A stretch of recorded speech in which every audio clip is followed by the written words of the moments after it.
presentation of Fox Sports. We are Baltimore. We are San Diego. Oh, spring training. Don't let the sun and the smiles fool you. It can be intense. For some, it's the ultimate opportunity, a chance to catch a manager's eye and grab inclusion on the coveted 25-man roster. Today, 25-year-old Colin Ray takes center stage, ready to earn a precious rotation spot and fulfill a dream of making a major league opening day roster. The auditions continue. Padres and Rockies next.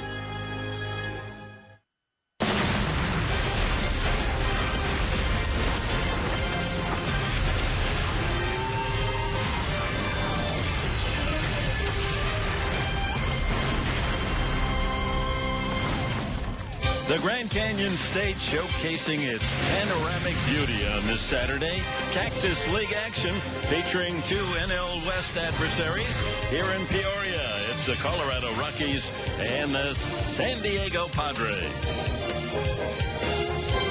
And good afternoon, everyone, and welcome to Baseball in the Spring. Love baseball. You know, technically, we've been wrong all spring long. Have we? Why? Because spring doesn't begin until tomorrow morning at 12:30. So we've really been playing winter ball, and the Padres with only 4 wins. Now it's going to be spring action. I think they're going to spring full. Well, I hope the ball springs off the bats and they spring around the bases because they need to start winning some baseball games. The 4 wins isn't really going to cut it. They need to get things going. Right. Colin Ray has been the most effective of the 5 starters for manager Andy Green. Yeah, we know where the top 3 are going to be. Ross, Shields, Casher. So who's bidding for the number 4 and 5 spot? I think Colin Ray right now has got the lock on it. He had some experience last year. He's got some good stuff. Brandon Maher was under the weather yesterday. He's been getting knocked around a little bit, bad pitches. And quite frankly, the 2 left-handers, Drew Pomerantz and Robbie Erlin, I would like to see, Dick, a left-hander in the rotation to break it up a little bit. Robbie Erlin, yes, he's got some experience, no doubt. Drew Pomerantz incorporating the cutter. Gary Balsley really speaks highly of Pomerantz and Erlin. But to have the 4, 5 spots opening up right now, I'd like to see a left hand in there. It's their job to take. I mean, here it is. Go out, get an opportunity to turn some heads. This is the perfect opportunity for these guys for the 4 and 5 spots. Meanwhile, we haven't talked about the hitters, but that's coming up next. Michelle Margot is going to talk to the Padres medical doctor of hitting, Alan Venter. You'll meet him next as we bring you Cactus League action from Peoria.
Welcome to Peoria Stadium, where the San Diego Padres are set to take on the Colorado Rockies here in just a couple of minutes. Well, there's a new addition to the Padres batting cages this season, hitting coach Alan Zinter, who has quite the impressive resume, 14 years in the minor leagues before ever making his big league debut at 34 years old. There's been a lot of positive feedback on him. People really love his work ethic and his enthusiasm. Here's manager Andy Green on his thoughts on the new hitting coach. Just early returns in the clubhouse. Everybody's like, Zinter's amazing. This guy's unbelievable. His passion drips from his lips when he talks about hitting. He loves it. He is, a family man and a dad and cares about people, and guys know they care about him. He communicates that quickly and easily and effectively, and he has a desire to make these guys great. Well, the players also have very high praise for Zinter this spring. Travis Jankowski told me earlier that the first thing that comes to his mind when he thinks about Zinter is unbelievable communication. He says he really works with you on a very personal level. So hopefully we'll get to see some of that here tonight. Colin Ray on the hill for the Padres coming up.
We're about 20 miles northwest of Phoenix, and Fox Sports San Diego presents Padres Baseball, brought to you by Harrah's, your first resort for fun. By Kaiser Permanente, Thrive, and by Petco. What we feed them matters. Boy, if you just bought about 20 acres when you were here first time. Don't even start, Professor. I wouldn't be sitting here probably. 10 grand in North Scottsdale. You're a rich man back in the 80s. Oh, my. All right, let's check the starting lineups for this afternoon's action. For the Rockies, their batting order has Charlie Blackmon, the veteran, leading off at center field. Then Adames at shortstop. Gerardo Parra, former D-back and Brewer, in the third slot. Ben Paulson hits cleanup. Then Brandon Barnes, Ryan Castile from their minor league camp. Tim Smalling will play third base.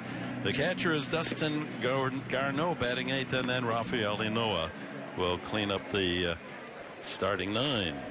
And on the mound for the Padres, the Cascade Comet. Colin Ray's got the fastball, curveball, cutter. Sometimes that cutter can turn into a little bit of a slider, but it is a cutter. He's working on his command, and the audition continues, Professor. Number 4 or 5 spot. We talked about it in our open. Who will fill those spots? So far, he's done nothing wrong here in the spring. This is his 4th start. He's gone 9 innings previously and allowing only 1 run and 5 hits. Ray, 25 years young, from Cascade, Iowa, set to go here in Peoria. Charlie Blackmon settles in, and we're underway. First pitch is just wide, ball 1. Ray last year averaged 92.6 miles an hour on his fastball. He's been adding velocity this spring to that number. Blackmon takes a strike, and it's 1-1. Solid leadoff hitter, Blackmon. Rockies come to Peoria today without a couple of their star players. Nolan Arenado is not here, and he's been ripping up the Cactus League.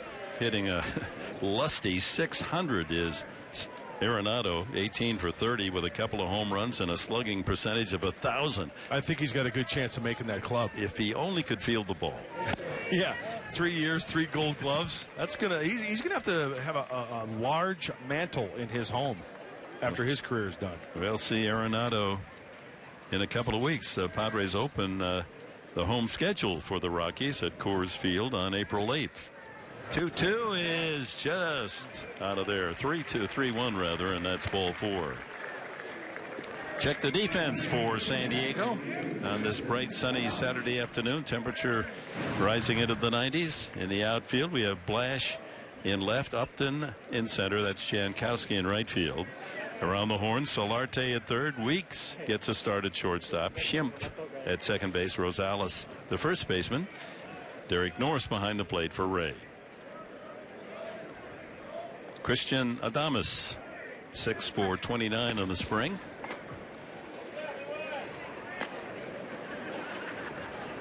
Has a home run. Last year in AAA ball, he had a solid .311 with 11 home runs and 11 steals.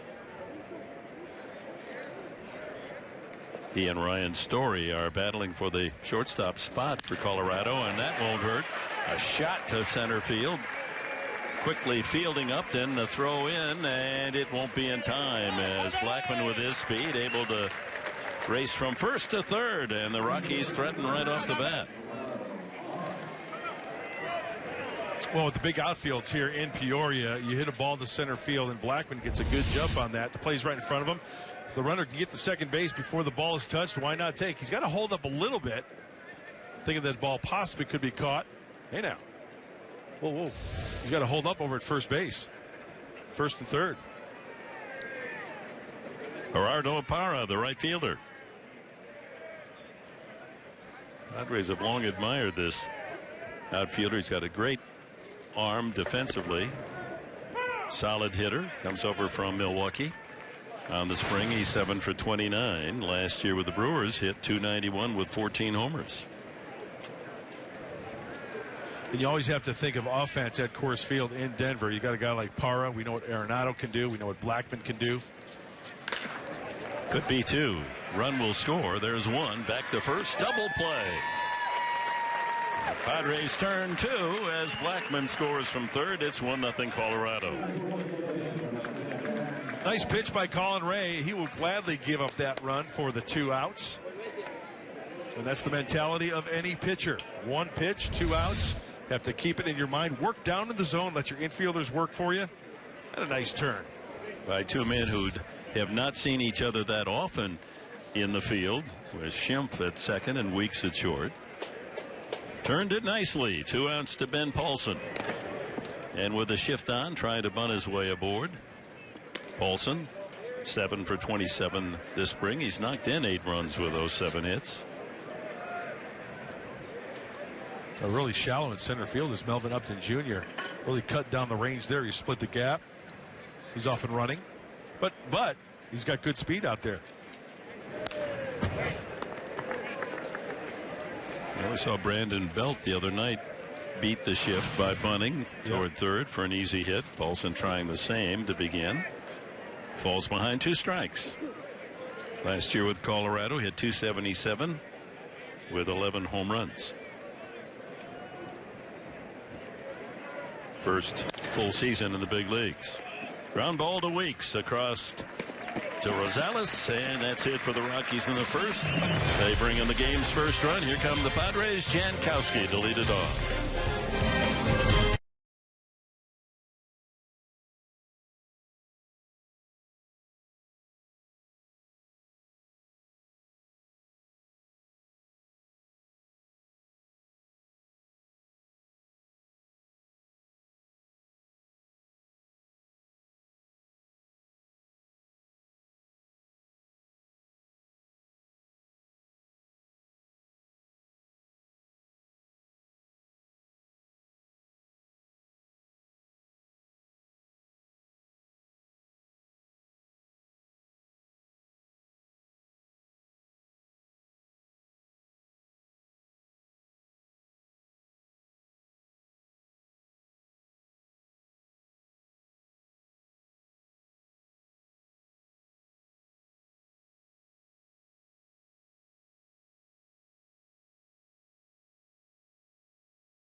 Yeah, they came out early this year. You know, the February was one of the warmest, if not the warmest, on record in Arizona, and they have their share of hot days throughout the year. And so some of these fellas come out along with their rattlesnake and scorpion buddies.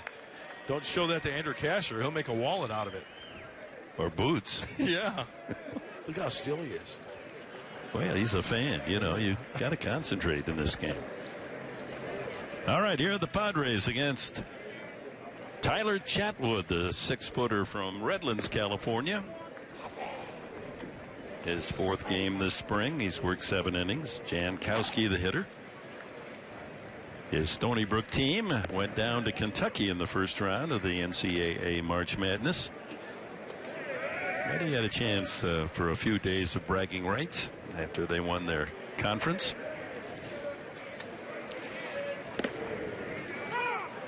Jankowski last year 90 at-bats with the Padres, hit .211, a couple of homers.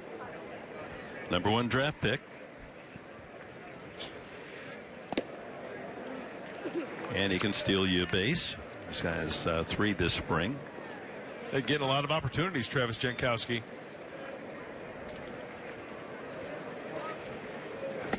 And he earns a leadoff walk. Well, that's how the Rockies started, and Blackman came around to score.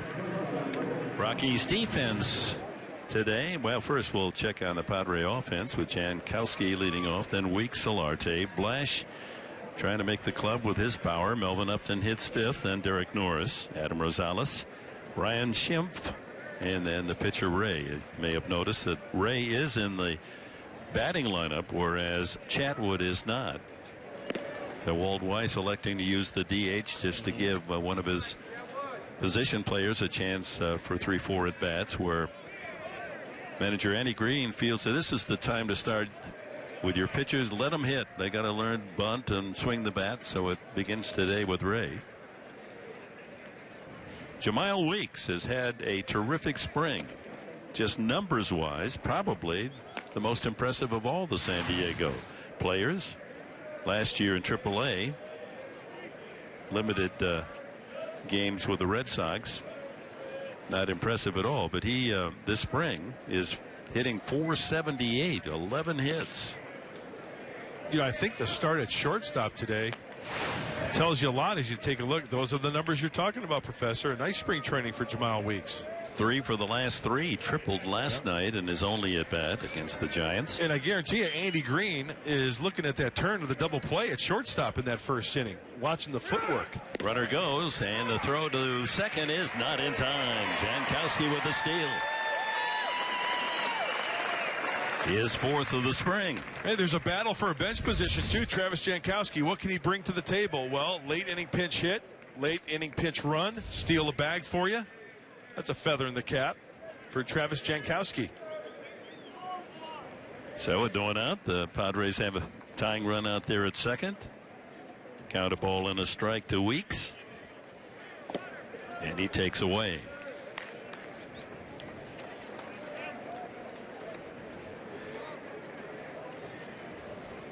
Another advantage for Weeks, the fact that he's a switch hitter.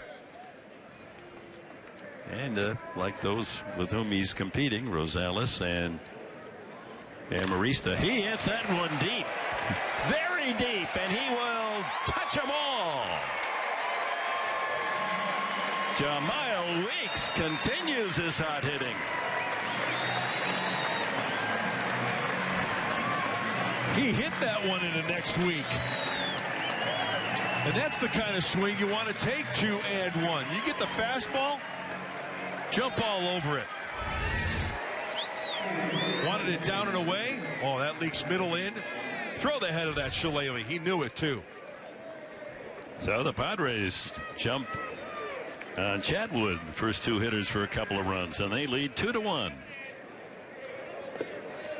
Brings up Jan Solarte, third baseman. Quietly had a better than average season last year, if not a really good one. And in fact, as Padre fans know, he was traded from the Yankees in the deal that sent Chase Headley, the third baseman, to the Pinstripers. And look at this. He out-hit Headley last year, out-homered him, and one more RBI as well. So it was a good trade for both sides. Hail to the Friars and Jan Solarte. Ground ball to short, and Adames across for the out. One away. Brings up left fielder Jabari Blash. Well, you want to be a pitcher for the Colorado Rockies? Good luck. Last year, 10 different pitchers made at least 5 starts for the Rockies, 2015. None of them had a sub-4 ERA. Good luck pitching up there. But Tyler Chatwood bouncing back, second Tommy John surgery. Last year he was bouncing back, and he's got a perfect opportunity. Probably the number 4 or 5 spot for him. Yeah, he had Tommy John in high school, didn't he? Then he had another 2015. High chopper to third. Smalling across in time. Jabari Blash out 5-3. 2 gone now in the first. And a little bit more on Tyler Chatwood. He's got the fastball, curveball, and changeup, and he's a ground ball pitcher when he's on his game. He's just got that two-seamer working, and the infielders will be busy. Melvin Upton steps up, looking for his first home run of the spring and his first RBI. 4 hits in 21 trips.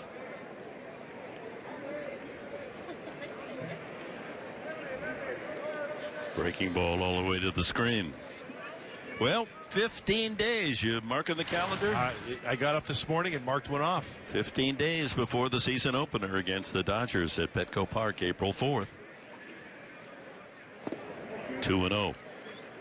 It's an interesting start for the season for the Padres. They open at home against Kershaw and the Dodgers 3. Then they go on the road and open the Colorado Rockies home season, play 3. Then they go all the way to Philadelphia to open the Phils season, their home opener. Another high chopper to the third baseman Smalling. He has practice. Same result, and that's it for the Padres in the first, but a walk to Jankowski, and Jahmile Weeks with a long home run, his first of the spring to right field. And the Padres take the early lead 2-1.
Peoria as the Padres lead 2-1 as we head to the top of the second.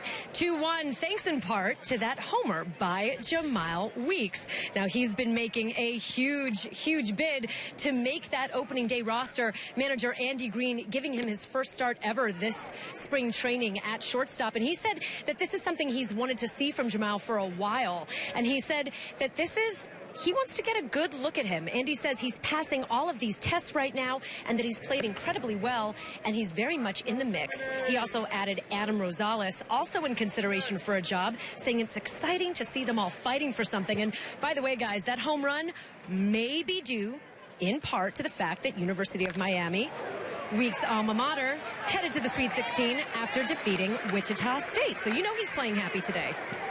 Meanwhile, Brandon Barnes with a smile on his face as he's headed for third and has a triple leading off here in the second inning for the Rockies.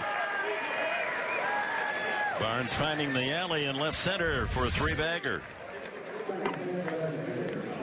Oh, no chance for Melvin Upton Jr. And once that ball is out there, just a little bit of a bobble, just a little bit.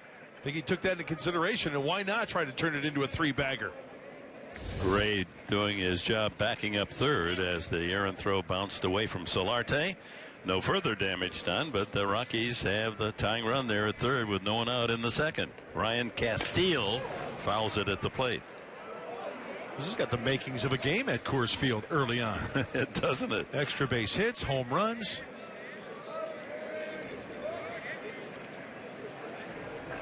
Castile, I think, broke his bat. He's going back to get a new shillelagh. 24-year-old from Chattanooga, Tennessee, a 17th round pick of the Rockies 6 years ago. Last year at AAA Albuquerque and hit a respectable .292.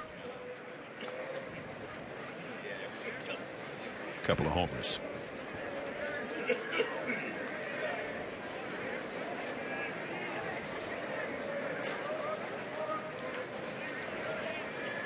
Infield at halfway.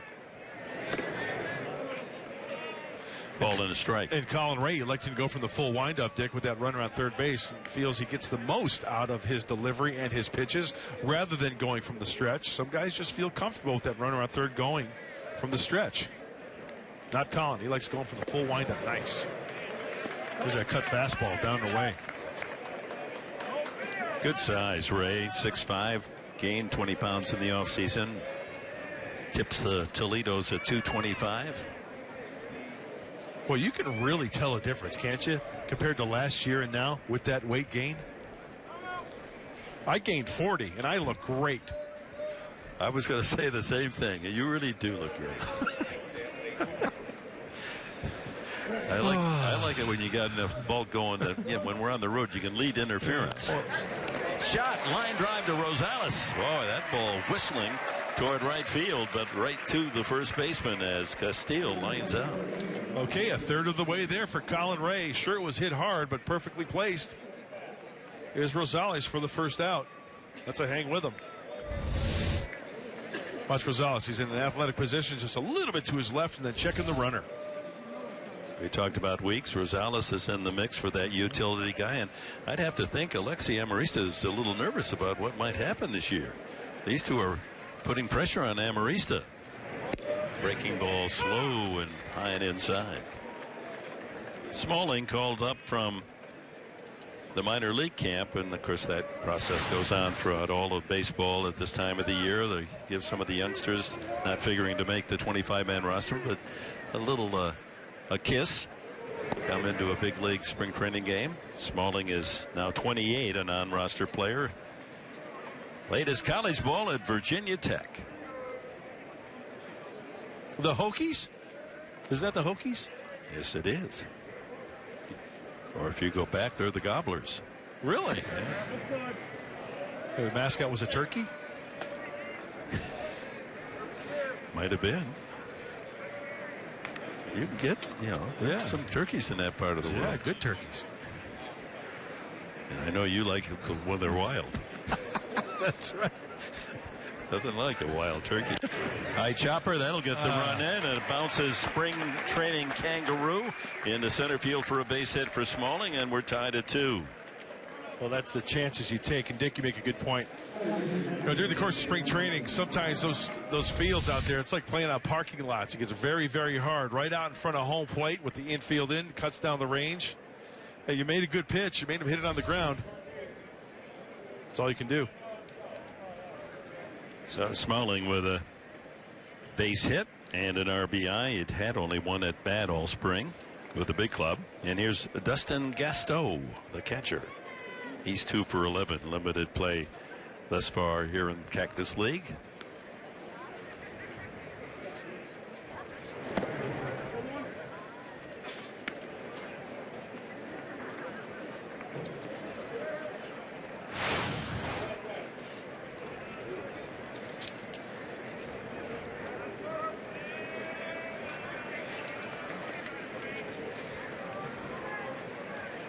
Runner goes and fouled away as Walt Weiss puts on the hit and run.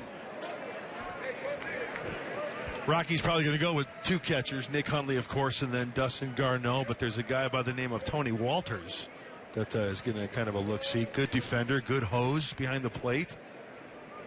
It's always good to have those options. Garneau made his big league debut last year with the Rockies. Had 70 at bats. Put a 2-seamer in right here. There you go. Oh, where'd that miss? And they say he went around. Of course he did, Professor. Well, it's an automatic for you. That's just redundant to even say, did he check his swing?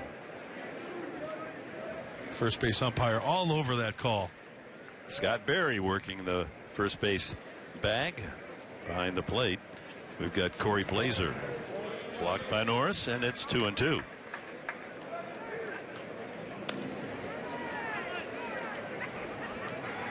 You know, that's a good sign for Colin Ray. He bounced the breaking ball 1-2. You don't want to hang that pitch. Speed up the bat, have him lace one into the gap or down the line for a double.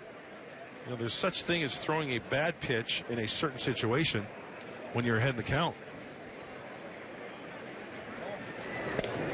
Strike 3 called. And Colin Ray has his first punch out. Nice, 2 away. nice cutter by Colin Ray. It's not a slider, it's a cutter. Watch a little bit of movement right there. And a nice frame job by Derek Norris. Brings up the number 9 hitter, Rafael Inoa. Their utility man, and having a good spring, hitting .333.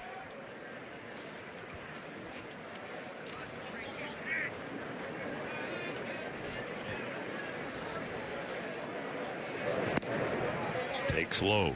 You know, I just noticed Colin Ray. He's got good arm speed. He's getting in the good slot, high 3/4 arm slot, but he gets that hand to that arm through quickly.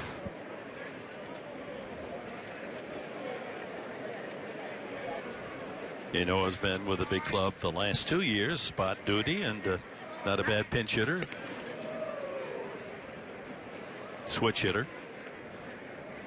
Last year, 127 at bats. He had .260.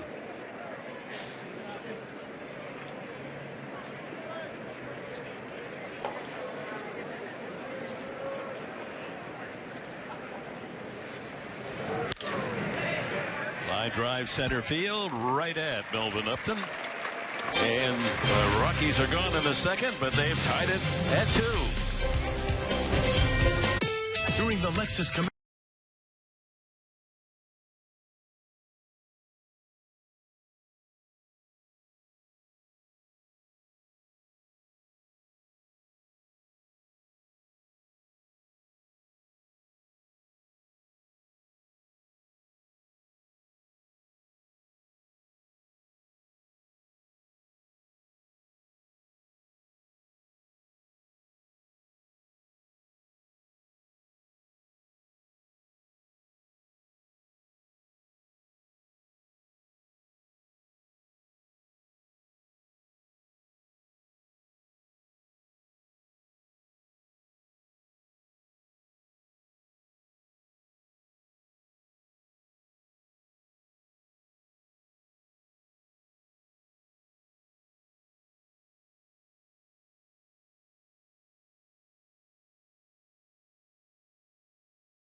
Padres are tied at 2. MLB.TV Premium. Everything you have to come to you, expect, and more. It's a great app. New low price for 2016.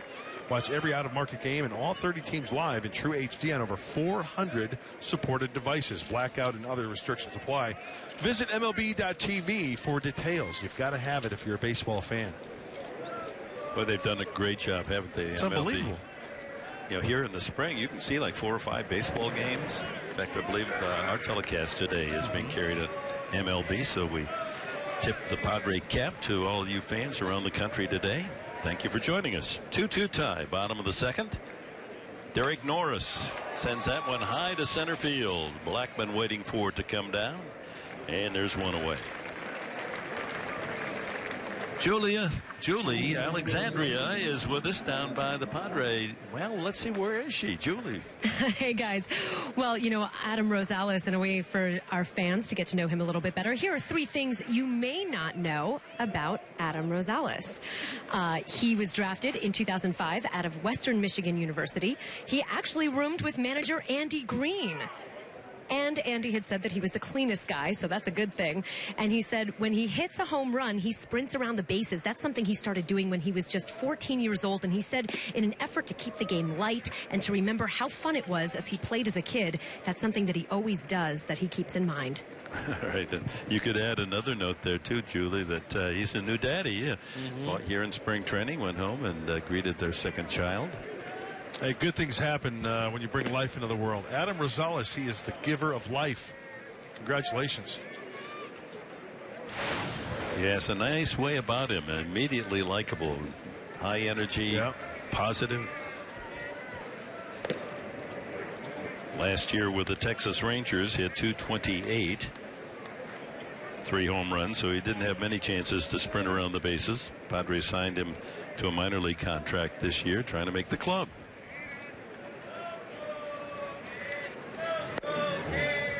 Chatwood having trouble bringing that breaking ball into the strike zone, and the count is full.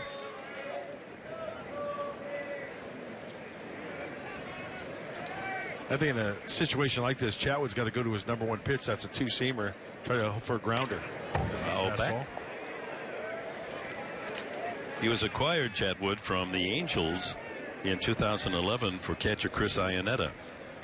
And he had, as we mentioned, Tommy John surgery as a high school sophomore, and then had to go back under the knife again for Tommy John in 2015. So he played in only 2 games last year. Rosales sends a high fly ball into shallow left center. Barnes having trouble, and he gives way to Blackman. Oh, it's a high sky today. 2 away. Yeah, Barnes didn't see it. That ball's hanging up there for a long time, and there you have it, Professor. The view of the sky, to not one cloud in the sky. Well, maybe a little one out left center, right center.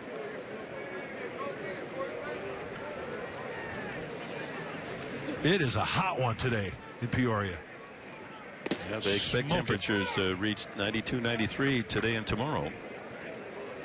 Better bring the lid along.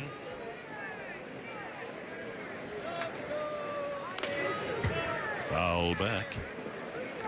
Ryan Schimpf, product of LSU. He's 27. Toronto picked him in the 5th round 6 years ago. There are his combined numbers with some power, and that attracted the Padres to sign him to a minor league contract. That's 23 home runs. 3 for 14 this spring.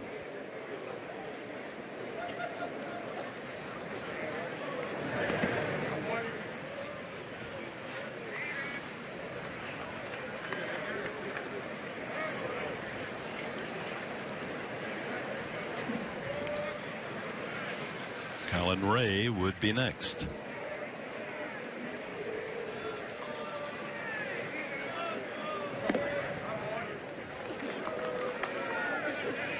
Works the count full.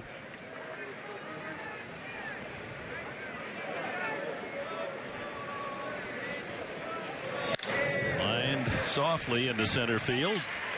Humpback liner for a base hit for Schimpf. That's what they call a Schimpf, you know. He'll take it. Yeah. And that'll get the pitcher spot out of the way. Killing them softly with the jam shot to center field. Schimpf gets the hands through there and fights it off. And not a bad pitch by Chatwood, but it was up a little bit. Colin Ray, remember when he came up from the minor leagues, his first at bat as a big leaguer, base hit with his family there? Yep. That was a great night.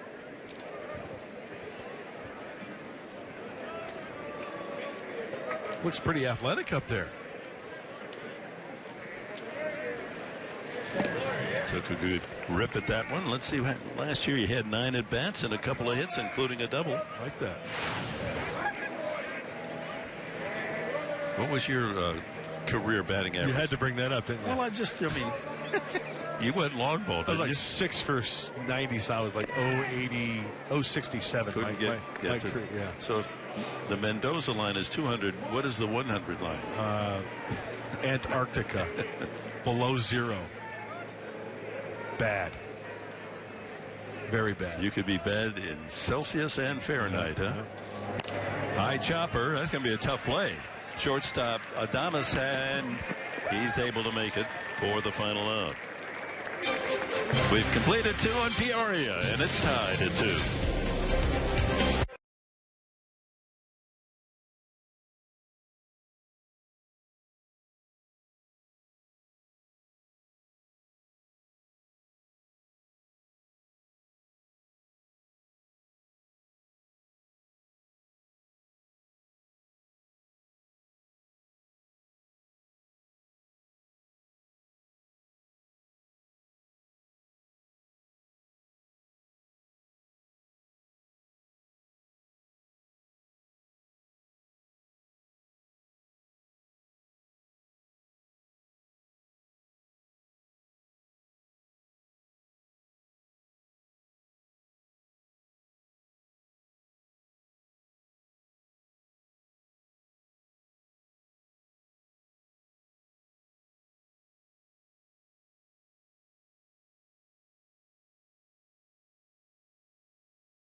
And the light breeze here in Peoria. Let's go down to Michelle Margot. Thank you so much, Dick. I'm standing by with second baseman Corey Spangenberg. Corey, about halfway through spring training, how's it treating you so far? It's going well. I think we're improving as a team every day. We're not getting the results we are, but we're working on different things, and I think we're improving. During our season preview show, you mentioned that you weren't 100% comfortable calling yourself the starting second baseman. How, if at all, has that mentality changed now that you have some games under your belt? I don't think it's changed at all. I'm still fighting for a spot. I don't think they've given it to anyone until they announce the starting second baseman for opening day. I'm going to take it as that. What are your initial thoughts working with Alan Zinter? He's great. He's been a lot of help to me so far. We're working on a lot of things, and I think we're just improving every day. Now, I spoke with Will Myers about your guys' living situation, so I'm going to ask you a couple of the same questions, see if they match up, okay? All right. So how did living with him come about? It was just in the off-season. He asked me one day to live with him, and, I get along with him real well. He's easy to live with, so I decided. Have you guys gotten sick of each other just yet? No, not at all. I think we're having fun. We usually just watch Netflix or, pick out a TV show, and we've been doing that. Who's the messier one? For sure, Will. Wow, just throwing your teammate under the bus there. And he claims that he does do some of the chores around the house. Is that true? Yeah, we split it up. We usually let it get a little messy, then we'll pick up the trash and take it out. But other than that, we've been doing pretty well. Thank you so much. We appreciate your time. Thank you very much. Back to you guys. All right, Corey Spangenberg, the Padres' #1 draft pick a couple of years ago. in line to be the starting second baseman. Watch out. That is a wicked shot into the crowd. Off the bat of Charlie Blackmon leading off the Rockies third. Not much time to react to that one. I like it when the fan uses that head nod. I could have had that. Yeah, sure. Yeah, really. Yeah, charge that one. Don't lay back on it. Yeah. You charge those liners. Strike 3 called to Blackmon. Second strikeout. Both looking for Colin Ray. Well, Colin Ray may have gotten a call right there, but look at where the glove is, and he throws it exactly where he wanted it. Derek Norris was in the crouch. Even if it is off the plate, he gets the call. The main thing is that Colin Ray hit his spot. That's a good thing. Working on that command still here in spring training. Adames lined a single to right field his first time. That moved Blackmon to third. Blackmon had walked, and the run scored on Parra's ground ball double play. Good first pitch changeup from Colin Ray. That's another pitch he's been working on.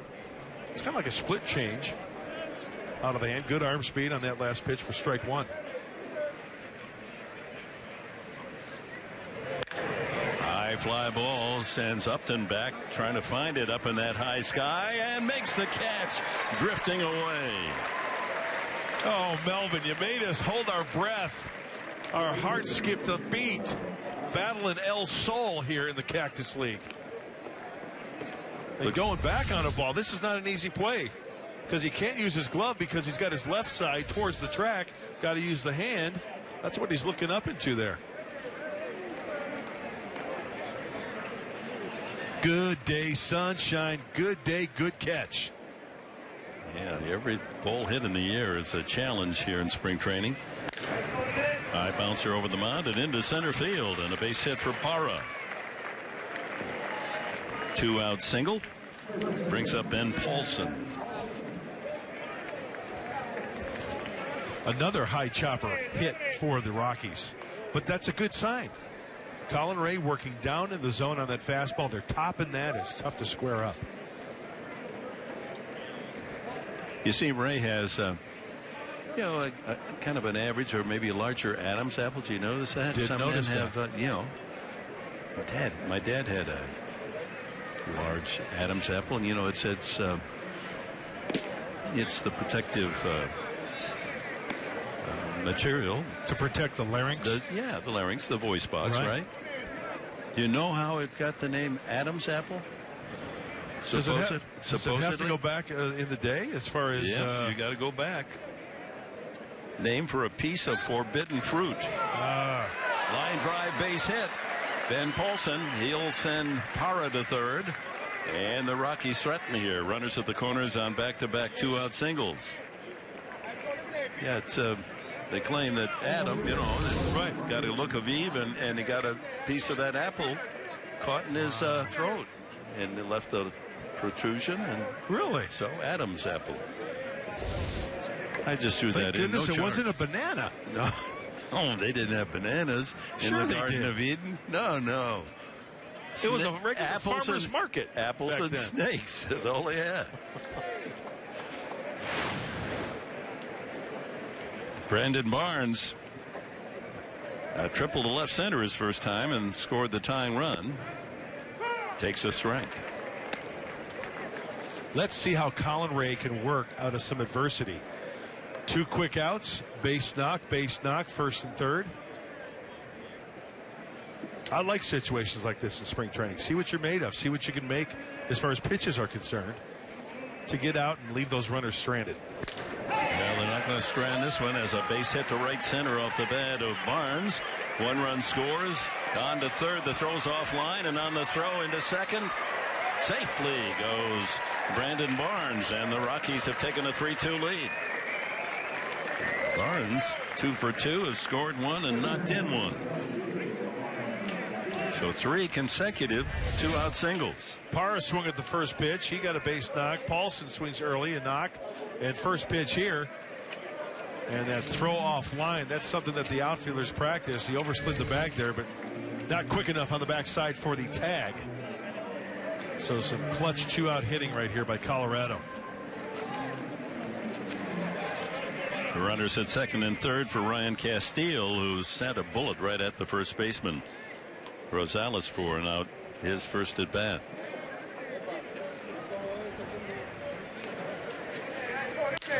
Another line drive, but that one is to the second baseman Schimpf.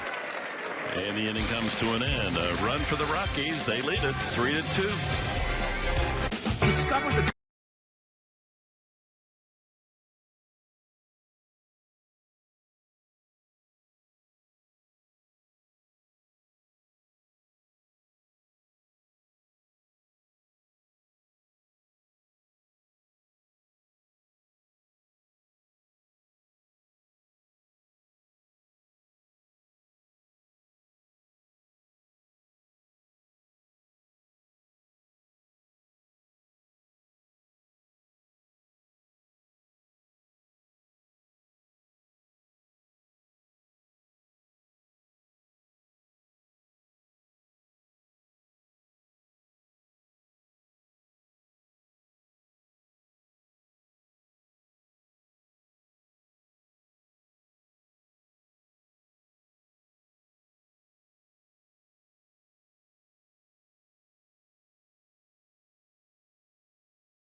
Padres and Seattle Mariners.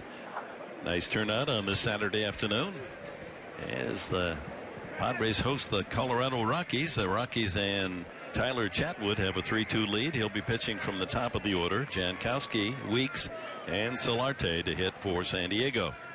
Jankowski walked, stole a base, and scored a run. First time up. Squares to bunt and takes ball one. Andy Green loves the bunt. And with Arizona last year, the Diamondbacks led the National League in bunt, base hits, and runs driven in with the bunt. So he's trying to work with some of the speedsters, Jankowski and Weeks. Spangenberg, you can win with a small ball too.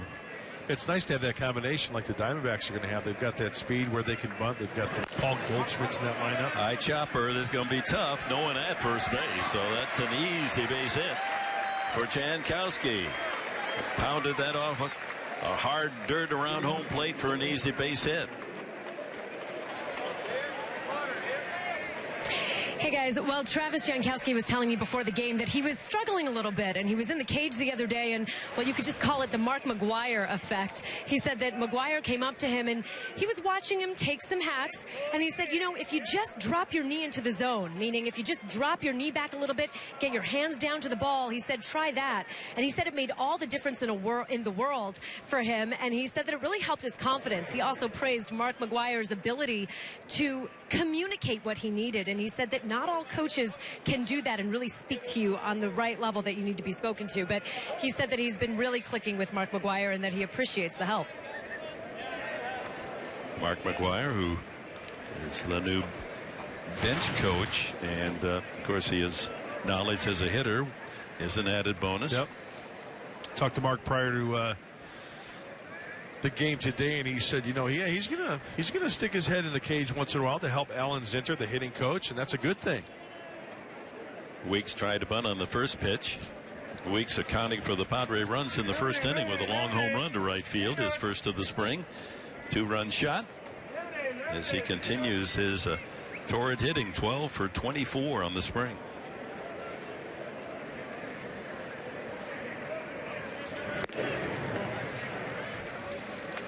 Well, Jamal Weeks is feeling pretty darn good right about now in spring training. Seeing the ball well.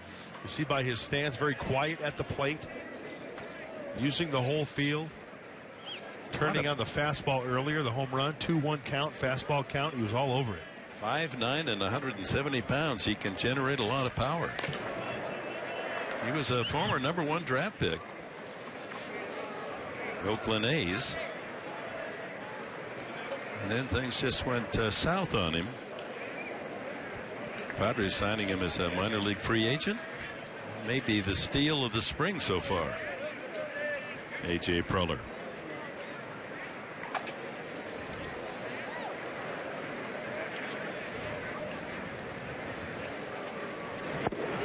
He was the 12th player selected back in 2008.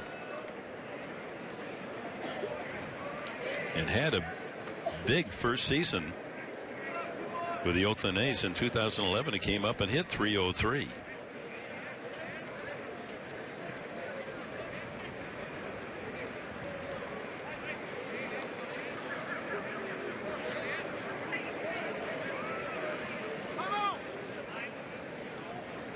Weeks asking for time as Chatwood deliberate in picking up the sign. 157. He asked for time. Give. That's all you do. 2-2. Good eye. Up high on a 92-mile-an-hour fastball. You know, Dick, I always remember talking to the late, great Tony Gwynn, and even taking pitches for balls, taking your walks. People say, oh, he didn't get to swing the bat. No, not the case for Tony. You see pitches, you recognize those pitches, and there might be a time when he faces Chatwood during the regular season, and he can recognize those later in the season. So taking a walk, watching pitches is just as good as getting a base knock. Jankowski on the move, but that one fouled off. That home run swing delivered in the first inning. 2-1 count, fastball middle in, turn on it.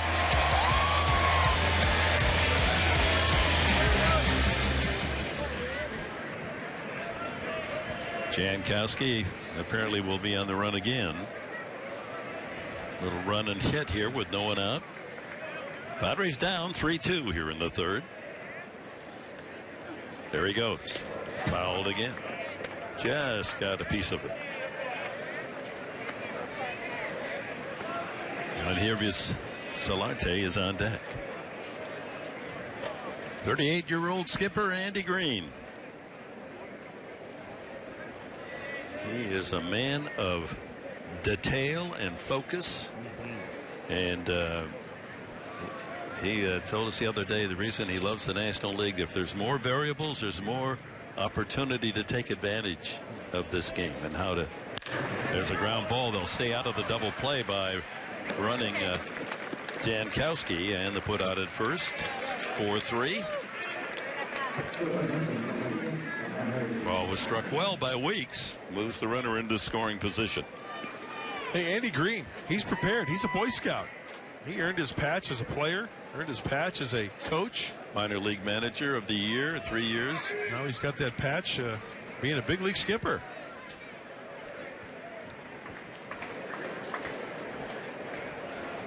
Solarte grounded to short his first time. Pickoff move. Jankowski hadn't wandered far from the bag there at second. Shift on. Not extreme, but Adames is playing almost as if he's holding on the runner at second base.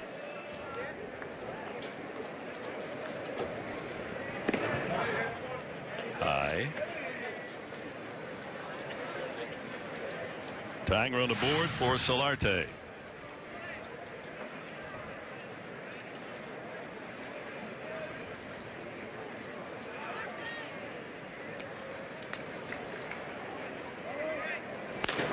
Ground ball at the first baseman. Easy unassisted out for Ben Paulson. 2 away with Jankowski motoring over to third.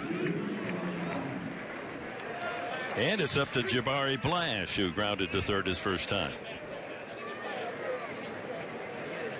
Blash with a couple of homers and 4 runs batted in. And Dick, you know how word travels quickly, even in spring training with technology these days. How are opposing pitchers pitching to Jabari Blash? He might get one fastball on that bat, but a lot of breakers late in the count. Let's see what Chatwood has in mind. Yeah, a high hello pitch. It's going to be interesting to follow the sequence right here to Blash. So the fastball up and in to back him off. Having trouble with that slider down and away. Half 100 tosses so far for Chadwood. Off speed pitch for a strike. It looked like maybe a backup slider of some sort. Blash from the Virgin Islands, St. Thomas, 26. There was the fastball that he should have crushed. He's a Rule 5 selection by the Padres, who actually have 5 on the spring roster. And should he not make the club for the entire year, then the Padres have to return him to Seattle.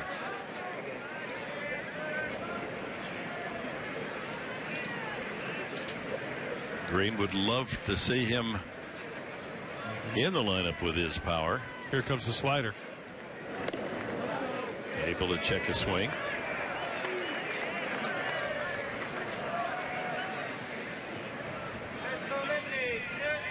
.24 at-bats this spring, but 13 strikeouts. So that's Achilles heel for Blash. Hits that one to right field. Shallow Para makes the play, and the Padres leave the tying run at third, and we go to the fourth. Colorado with a 1-run lead. For a limited time.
It'd be great.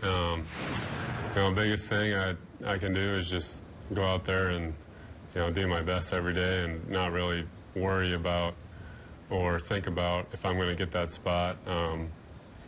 Whatever happens in the end happens, but obviously it would mean a lot if I got that one of those spots.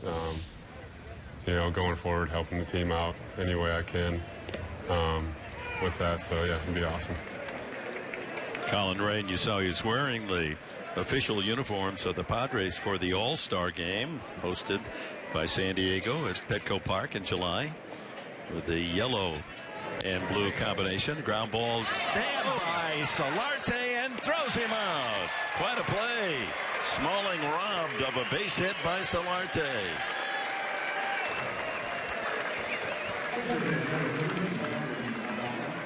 Now that's a play a pitcher really appreciates. Solarte to his left hit hard enough, and still, remember, a couple of points to making a good play. The throw right on target. Nice play, Solarte. Brings up the catcher, Dustin Garneau. Garneau, a product of San Pedro High School up in the LA area, went to Cal State Fullerton. Now 28. Made his major league debut a year ago. 70 at bats. Hit a couple of home runs. Ground ball to the left of the shortstop Weeks, and he throws him out. Oh, pretty smooth out there at shortstop. One swift move to his left, and then the old flip throw. The rainbow over to first base. Watch how smooth he is on the transfer here. Moves to his left, glove, flip it. So 2 gone on groundouts here in the 4th. Brings up the number 9 hitter, Rafael Inoa. Line to center his first time.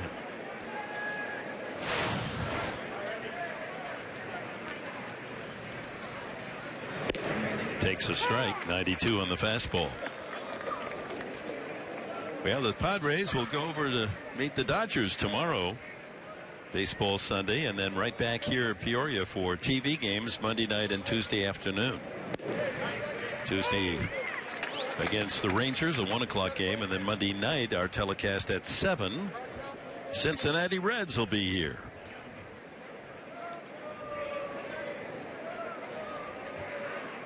Two-strike pitch. Nice. In there. Caught looking in Noah. Third strikeout for Ray, all taken. And a 1-2-3 inning for the Padre right-hander. Painting the corners, middle of the 4th, 3-2, Rocks.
Rockies 3, Padres 2. Major League Baseball All-Star Week is coming to San Diego July 8th through the 12th.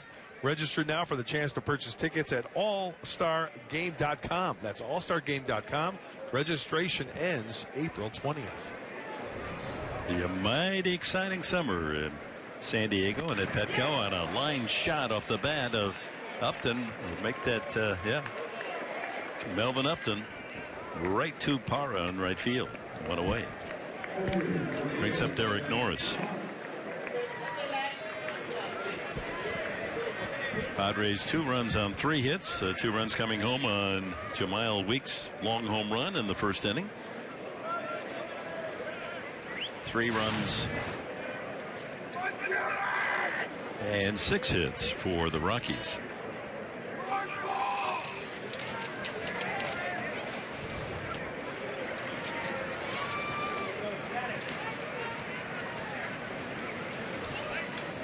Slow curveball taken by Norris, who fly to center field his first time up.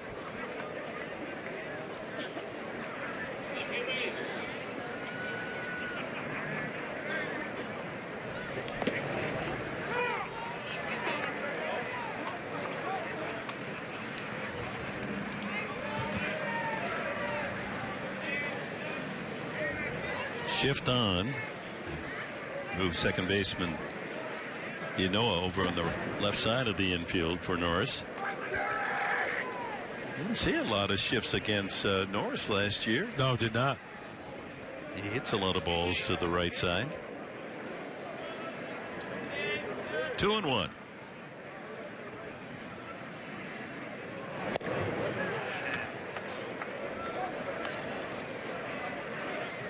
Good breaking ball there, 2-1. Perfectly executed.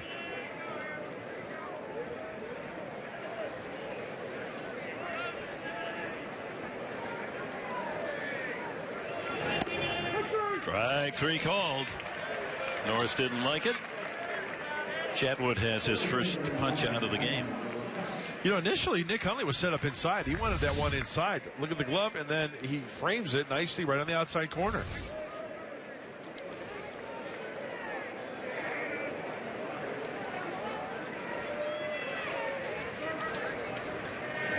Nice job by Garneau. Adam Rosales fly to center field his first time.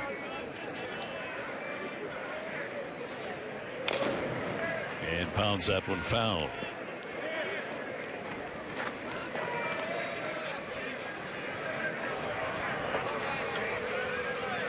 Yeah, this is the time of spring training when things become much more serious. You know, they're closing in on the start of the season. Players, so many jobs, especially for the Padres, still unanswered, and men battling for their major league life. And it's not as if it's all fun and games back in February and early March, but now it's, hey, the time, it's very stressful. It's coming. Tick, tick, tick, tick, tick. Huh? Very stressful for those guys on the bubble. I mean, you remember that in your career? Oh, it was every year. No, I'm dead serious. I was never a lock. I was always that 12th pitcher trying to make a spot.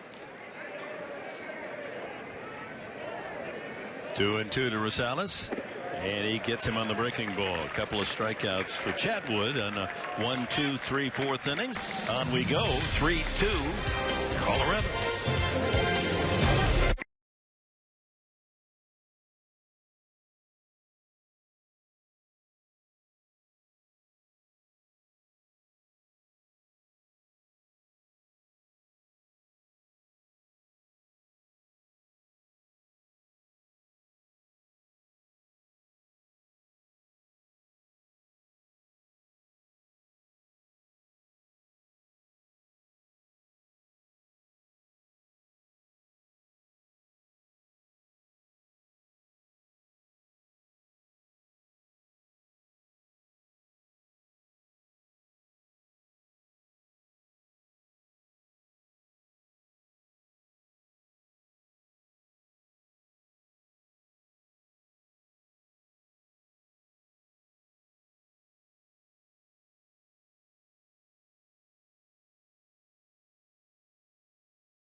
Peoria, and the Rockies with a 3-2 lead over the Padres. And we welcome to our Fox Sports San Diego booth Steve Finley, former Padres star, and he brings his equipment with him because we're going to talk about bunting. You know, everyone says, hey, from Little League you can learn how to bunt. What's wrong with these major leaguers? Why can't they bunt better? Well, you know, chicks dig the long ball, right? Well, if you can hit it. Right. Kind of a lost art in the game, that's for sure. You can do both, though, right? You can hit the long ball and you were a master. I started out stealing a lot of bases and bunting. Yes, that was a big part of my game, and I carried that through even after I started hitting home runs. When they're going to give you something late in the game, why not take it? What type of technique did you use, Steve? Well, I mean, look, if you're going to bunt for a hit, you're trying to deaden the ball. You know, a lot of guys want to hold their hands down here on the lower part of the bat and expose the meat. You want to deaden it, so I move my hand up on the meat. Okay. You're always going to hit the ball a certain distance above your hand, right here. But a lot of players would say, oh, I don't want my hand that close to where the ball's arriving. You might break a finger. But that's what you do anyway. If you're here, you hit it usually about right here, so it's about the same distance. So you move it up here off the end and a loose grip on your hands. And you were telling me that and it's an interesting insight into the fact that here you're trying to hit 300 as a hitter, but if you can't hit 400 as a bunter, there's something wrong with you. What's wrong with 400? It's fantastic. And I think a lot of guys who can bunt they're fearful of giving up an at-bat, making an out, but bunting it back to the pitcher. But I'm like, look, if you look at a guy's stats who bunts a lot, they're usually hitting well over 300. Were there certain types of pitchers that you preferred to bunt against, or was everybody open game? If you have a good athlete on the mound, you had to be a little more careful. If you had a great third baseman, you had to be a little more careful that way. But if I had not a good athlete on the mound, not fast, and I could bunt it to the right side of the field, that's where I liked it the most. You like to drag it. I call it the Bermuda Triangle out there. You create all kinds of chaos. Strike 3 called, and Blackman caught looking. That's the 4th strikeout for Colin Ray, and interestingly, all 4 caught looking. Now, that was my next question, Steve Finley. Third base line, drag it. Were you comfortable with both, and did it take a lot more work to try to drag that ball with you down the first base line? Actually, I think the one going to first is the one a lot of guys don't do. That's the easiest one. Is it? It really is, yes, because you're just running right to the second baseman, taking the bat with you, and you actually want to hit it a little harder. You're not trying to deaden it like you are the third base line.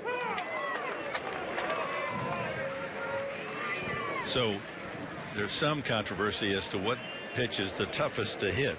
Is the fastball tougher to hit than a sharp breaking ball? To hit or to bunt? To bunt. To bunt? If it's a hanging breaking ball, that's a great one. That's the easiest, yeah. But if a guy's throwing sinkers, you almost have to go to the third base line if you're going to bunt, because it's going to be harder to pull the ball. So but the guys throw a lot of cutters nowadays. It's a great weapon for a lefty. If the righties are throwing cutters in on them, take it with you to first base. Make them think twice about throwing it. Now, did you square? And I know on the drag bunt, you kind of start running in the box, but some guys will stay square this way, or they'll square around like this. Which way did you? Well, that's the sacrifice. On a bunt, you're trying to hide it, so it's almost like picking your leg up and then you set it down and get it out there a little later, so these guys don't get a read on you, the infielders, and get that break on you to try to make a play. Everybody's got their own different art. The bottom line is you have to bunt the ball before you run. And that's the mistake a lot of bunters make, is they want to bunt that ball to third and they want to take off running, and it changes the angle of the bat and they end up bunting it foul.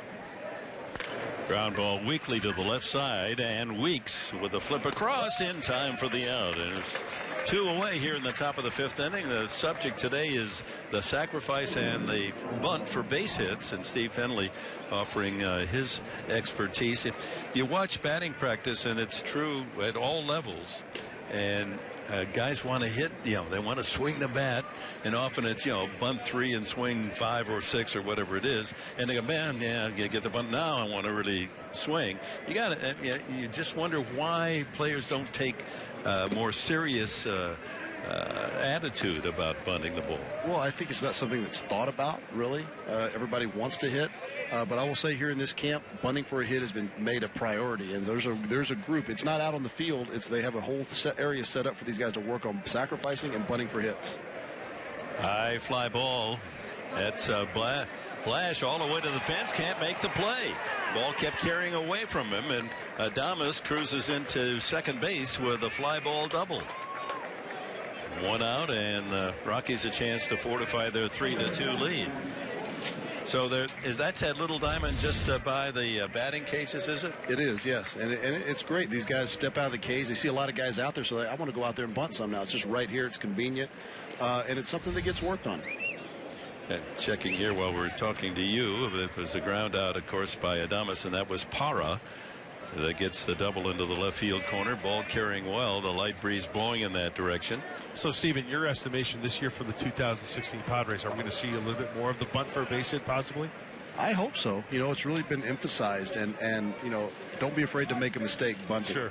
Because over the course, if you keep trying it, you're going to be successful. Are you helping with that here in camp? Is that part of your duties here? Part of my duties, yeah. I just kind of walk around, and Tarek Brock has been a big part of it.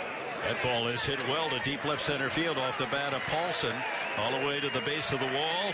Cruising in to score comes Parra, and pulling up at second with an RBI double is Ben Paulson, and the Rockies have a 4-2 lead on back-to-back doubles with 2 away here in the 5th.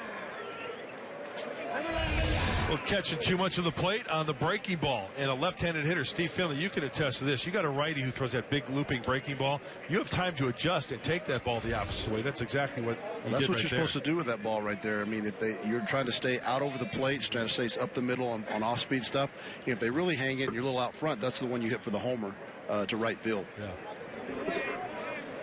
So with 2 outs, a run home to make it 4-2, and here's Brandon Barnes. He's 2 for 2 with a triple he scored in the second, and knocked in a run with a single in the third. You know, when you think of Steve Finley, I mean, I think a lot of people forget this guy's a 2-time All-Star, 5-time Gold Glove winner. I mean, not a better feeling for a pitcher, especially when I was out there, to look to center field and see that Greyhound, the Whippet, with Steve Finley. He can go get him now. Hey, I mean, I was excited. You guys would come in and say, "Oh, sorry about that." I'm like, "No, that was fun. That's what. Give up some more of those." I get bored out there if I'm just standing around. And I wanted to ask you about the days back at Qualcomm, because remember, they had that chain link fence that was covered, and you love that. Love it. Because you could go in hard. You could go full speed. I mean, it was like a trampoline. Yeah. It was like a trampoline. You could go full speed. You could make so many more plays. That's an advantage to you. Huge. It's a huge advantage. Huge advantage to you, too. True. As a pitcher, we're going to be able to catch more balls without the risk of injury of hitting the walls they have nowadays. You look at the Padre outfielders in camp. They got some men who can cover some ground. I think you're going to see a different defensive club this year. A lot more ground covered in the outfield. Really defensive side of the game is being emphasized, which it should be. It always is. But really on this team, you win with pitching and defense. Ray trying to hold the Rockies to 1 run. There's Melvin Upton. He has already shown us going after a ball over his head, looking into the high sky and the sun, making a nice play earlier today. Well, you know, it's the consistency of the workouts they do over here. They do all those little things every single day. And so when they get in the game out here, it's just natural. I mean, they make it look easy, but there's a lot of work that goes into catching these fly balls, especially in this high sky here. Did you like spring training, Steve? Yeah, I loved it. I love spring training. It's a time where you can just take your time, get ready for the season, but you're also getting your work in every day on fly balls. I mean, it's just repetition. Some would say monotony at this stage. It's already been a full month for pitchers and catchers. But if you love the game, Dick, it's like you love being out there every single day. Just to have that thing. Yes, exactly. You get to put that uniform on, go dive in the dirt, grass. You got to love it. And a looper into center. That's going to fall for a hit. Up with it quickly. Here comes the runner to third. The throw, not in time. Over the head of Norris.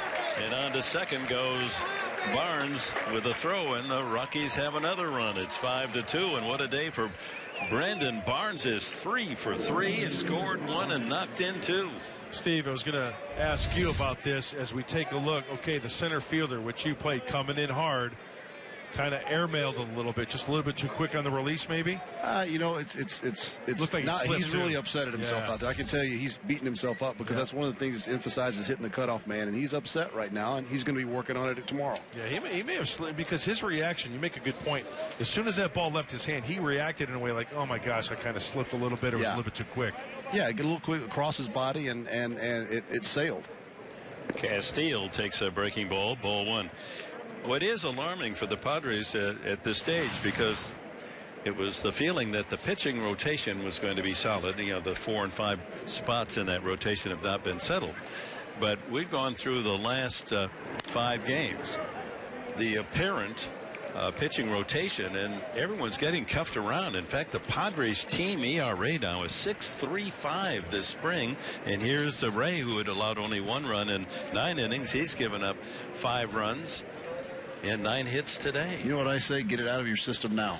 Yeah, get it out of your system here in camp. Yeah, you know what? The hits that he's given up, I mean, there's been a couple jam shots, high hoppers off of Colin Ray.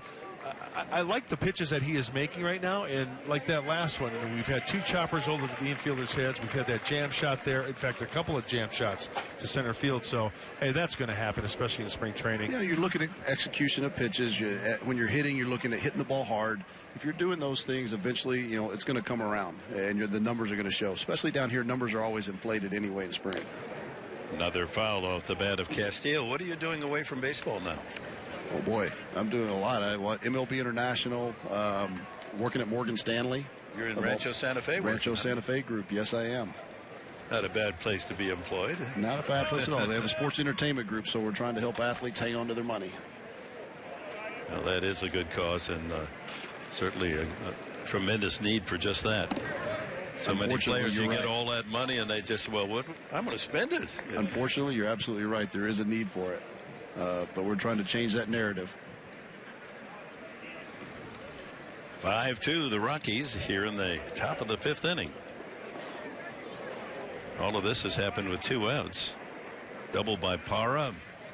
Double knocked in a run Paulson, and then a single Barnes, and finally another called a strike 3. Thank you, Steve Denley. Pleasure to be here. We'll be seeing you this season. So. Steve, thank you. Yep.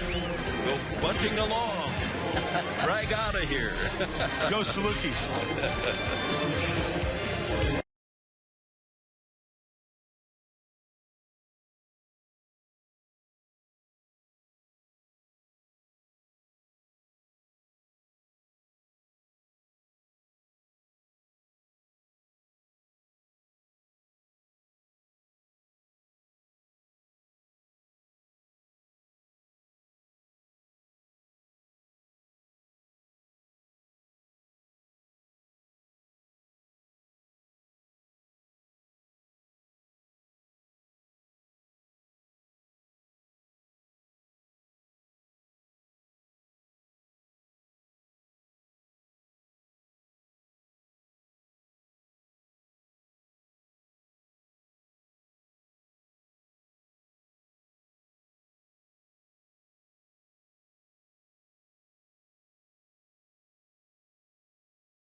Cactus League action. The Rockies lead the Padres by a score of 5-2 as the Detlef Shrimp fan enjoys a Cactus League game. Hey, coming up, 2016 Padres Fan Fest. Who doesn't like going to the ball yard and having some fun? Well, April 1st and Saturday, April 2nd at Petco Park. It's your time to have some fun. Admission to Fan Fest is free. You got autographs, you got batting practice, baseball clinics, and much, much more. Remember, it's the 2 exhibition games against the Chicago White Sox. It's your chance to come see Petco Park and enjoy some baseball. So, going to have a good time with the family. Get some people out there, enjoy yourselves before they tee it up against the Los Angeles Dodgers April 4th. All right, hope to see you out there. You bet. 5-2, Padres down here in the 5th inning, and number 8 hitter Ryan Schimpf, who singled to right center. A little check swing roller now to the second baseman Inoa for a quick first out. New pitcher on the mound for the Rockies, Herman Gonzalez. He had 35 outings last year, only 1 start. And so typical of the ERAs of the Rockies, as Mark Grant has already alluded. 4.42 ERA. Yeah, a lot of walks, 2 free passes in those 38-plus innings, 26.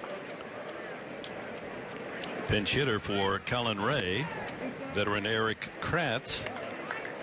Catcher. Ray grounded out his only at bat, so Ray goes 5 innings, gives up 5 runs on 9 hits today. Struck out 5 and walked only 1, the first man he faced. You know, I think he threw well. I think Colin really threw well. I mean, when you look at the numbers, it really doesn't jump out at you. But as I mentioned, there were some jam shots, there were some high bouncers on the infield. He utilized his changeup nicely. He threw some good breaking balls. I think it was a good workout and a job well done for Colin Ray getting his work in.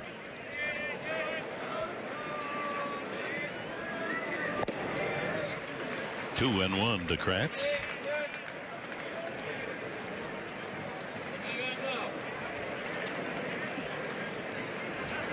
Padres signing Kratz. He provides some catching insurance.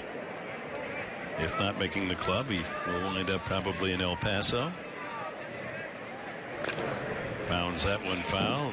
Veteran who came up to the big leagues first time in 2010 with the Pirates.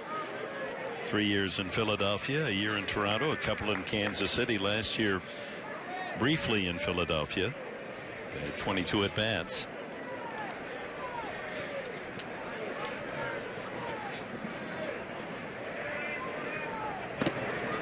Over but low, and the count runs out. Travis Jankowski, leadoff hitter, on deck. The Rockies with a run in the first, second, and third, and 2 more here in the 5th. Padres only 2 came in the first inning. First 2 hitters, Jankowski a walk and Weeks the home run.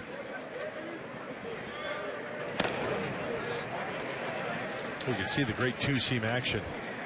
So a lot of foul balls, a lot of ground balls.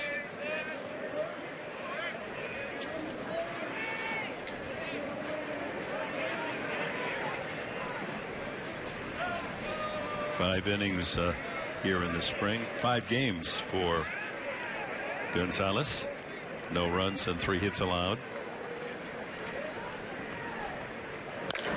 High chopper to the left side, charged and beautifully picked off. Got the short hop, Smalling, and throws out Kratz for the second out. Another grounder for Gonzalez. Foul balls were hitting on the ground. Tremendous two-seam action, and that's what's going to happen when he's out there on his game. The infielders are going to get a lot of work. And Dick, there's that little short hop you're talking about. Nice transfer for the easy throw over to first. So 2 outs here in the Padre 5th. Jankowski walked and scored, and singled in the 3rd.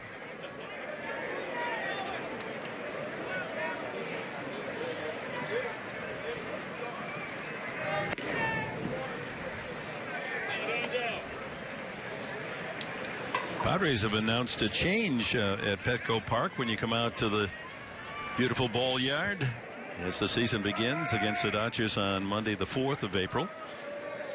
There'll be something missing, but also added. The numbers, retired numbers on the hitter's eye in center field have been taken down. That'll provide a nice financial opportunity for the Padres to sell advertising space to a major corporate sponsor, and the numbers and names, as Jankowski fists that one foul, will be placed in a new ring of honor up on the facade, the Jerry Coleman broadcast center there just below us. Well, they're going to have a ring of honor, and those numbers and names will be moved to that spot. Very nice. 2-2 now to Jankowski. And the actual medal numbers that are up there now will be placed just inside the entrance into the home plate area. Oh, cool. So they'll hang those as reminders of the greats in Padre lore. And full count now to Jankowski. You know, the outfield in any ballpark, it seems to be kind of like a forgotten area. But I tell you what, at Petco Park, you've got the deck out there. You've got in left field. It's going to be a great place to watch a ball game and enjoy some good grub. Right center field. Well, off the bag at first and handled nicely by Paulson. Well, that took some quick reactions by Paulson as that ball caroms off the bag. Look at it again. Boink, and bare hand for the out.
summary with the Padres trailing 1-0 in the first. Mile Weeks sends one into the grass. It's 2-1. Smalling then for Rockies ties it at 2.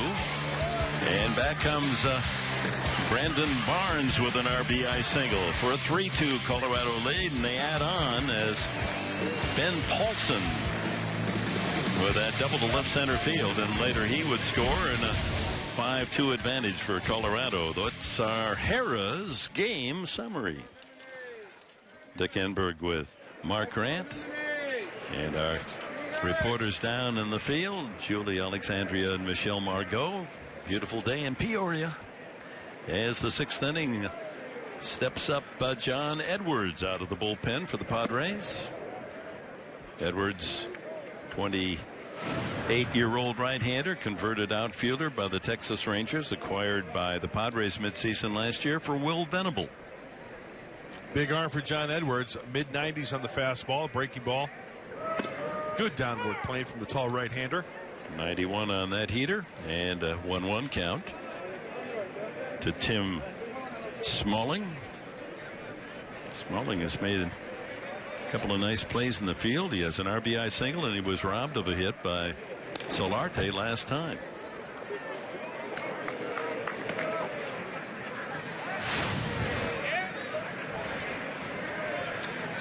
He'll be in the minor league camp after the game today, but a reward for his talent and perseverance, come up and have a game with the big club. Swing and a miss. That'll get you into the minor leagues.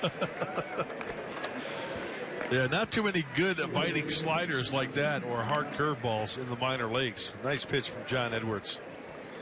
Brings up the catcher, Dustin Garneau.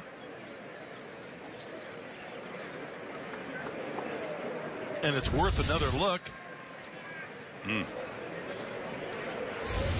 Edwards appeared in 11 games after he was acquired from the Rangers. Gave up 4 runs and 6 hits and 10 2/3. Struck out 16 and 10 2/3. So he's got the good stuff. High in the air. That should be playable into shallow left field. Angling out is Weeks, and he's called off by Blash. 2 away.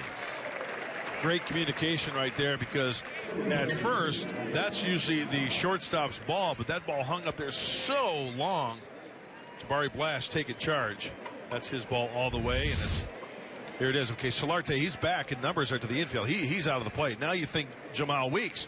Well, good communication. He's coming in on the baseball for the grab.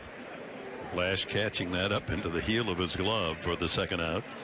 Rafael Inoa's lined to center and struck out today.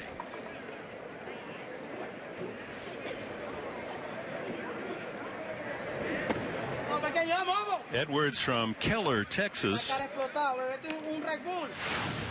As you look at Inoa's 0 for 2 so far.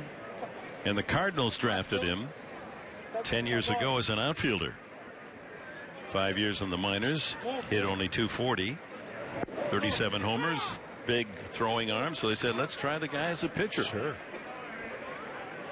And the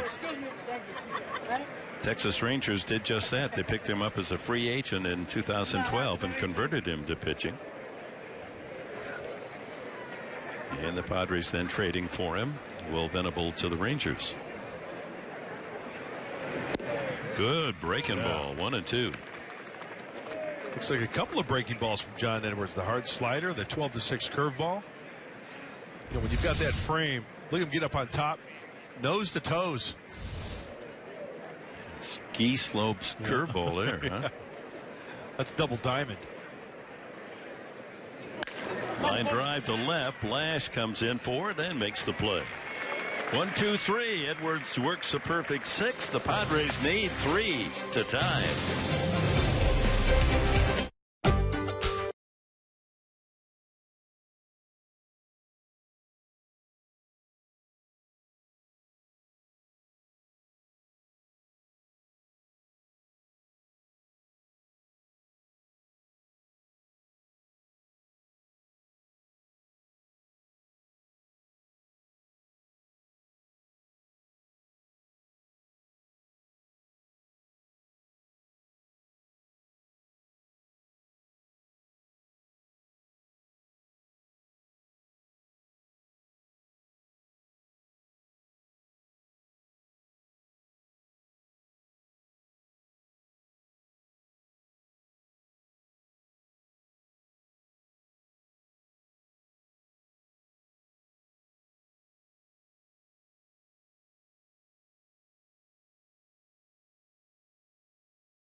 the Bill Howe play of the game, and it's the power play.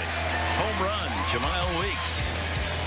Hottest hitter in camp for the Padres. That gave them their 2 runs back in the first inning as he homered off Tyler Chatwood. Our Bill Howe play of the game. And Jemile will lead off the 6th inning against the new Rocky pitcher, Jake McGee, the left-hander. Well, Jake McGee is probably slated for the 8th inning, 7th, 8th inning for the Colorado Rockies bullpen, which they need huge help. We all know that the bad numbers for that bullpen, the high ERA, it's almost a yearly situation. So with this veteran from Tampa Bay, he's left-handed. Walt Weiss could use him situationally, maybe for an inning. They traded with Tampa Bay to acquire him, sending outfielder Corey Dickerson to the Rays. He's had a strikeout record throughout his 5 years with Tampa Bay. More strikeouts than innings pitched, and he's that left-hander that if he doesn't come in for a full inning, certainly tough against the lefties. And sends that first one in at 90. Upstairs, ball 1. Well, the Rockies need help every which way. Starters, relievers. Last year, 15th in the league ERA at 5.27. Relievers, 15th in the league at 4.7. High pop-up out of play. McGee was a 5th-round pick by the Rays back in 2004. His career record there in Tampa, 21-11, 259 innings. That's a record for the Rays for reliever, and 319 strikeouts, a record for a relief pitcher for the Rays. But now a Rocky, and he blows that fastball through the swing of Jemile Weeks. 1-2. Changes for the Rays. Parker is now in right. Valeka at shortstop.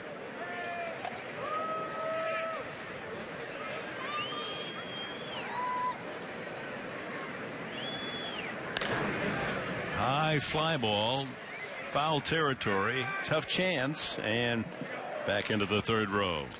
Hey, opening series. It's going to be here soon, folks. It's presented by Sequan Casino, just around the corner, April 4th through the 6th against the LA Dodgers. All fans will receive a jersey rally towel. Each day of the series will feature a different towel design based on the newly unveiled 2016 Padres jersey. So get your tickets for opening series at Padres.com. Good seats available. A scattered few for opening day, but Tuesday, Wednesday night against the Dodgers, game 2 and 3. Good seats left. Fly ball to right. Couple steps back for Parra. And 1 away. Well, Kyle Parker now has gone into right field for Parra. Mike Tauchman in center field for Blackman.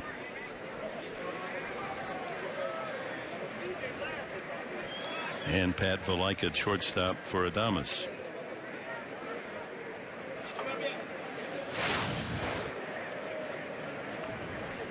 Solarte. Couple of groundouts today. Padres with only 3 hits. The home run by Weeks, a bloop single by Schimpf, and a ground single Jankowski. And they're in a string of 10 straight outs against Rocky pitching.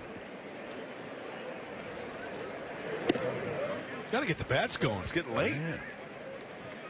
Padres starting today with 4 wins, 12 losses. The Rockies are 8-7.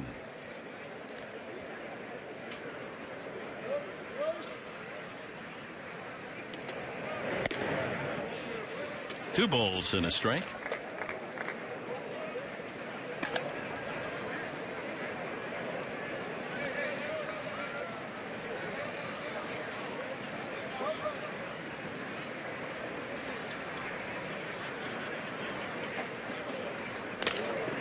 Popped up over our heads. It's been kind of quietly reported, but the Padres have picked up. You'll remember him last year when we played the Cubs. The starting third baseman was Mike Olt. Yes. Before Chris Bryant came up, Olt fractured his hand. They brought up Bryant, and of course Bryant was Rookie of the Year. Olt, highly regarded in the Cubs organization. He's now a Padre, signed as a free agent. University of Connecticut. Yeah, it's always nice to have that depth, especially guys with major league experience. Into center field, and that's going to fall for a base hit. Fourth Padre base hit. Solarte aboard. And that'll bring up Jabari Blash. And a pinch runner, Nick Noonan, for Solarte. Well, Lefty McGee trying to get in the kitchen, in la cocina of Solarte, but he'll have no part of that. He serves it into center field for a base knock. So Noonan runs for Solarte. Blash is grounded out and flied up.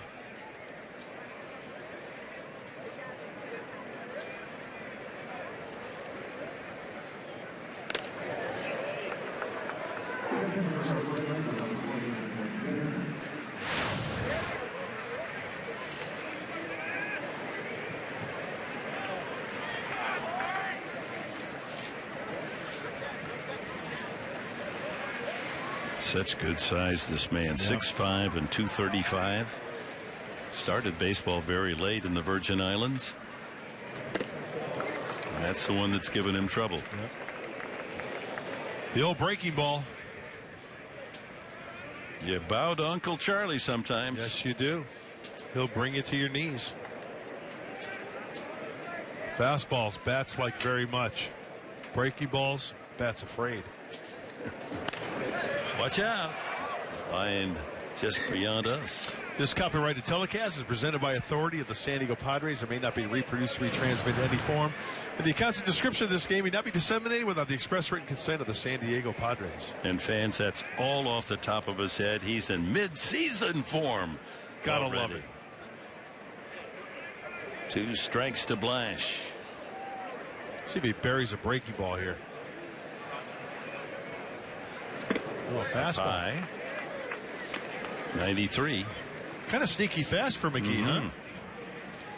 He's going to help him. Yes, he is.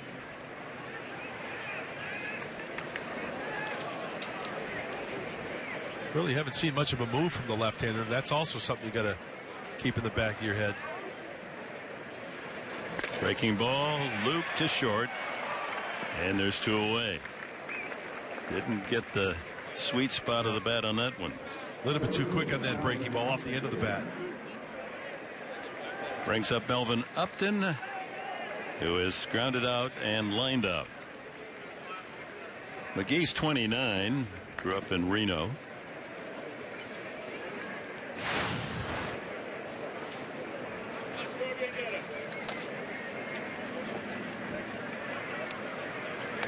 Line drive, hooking fair into the corner.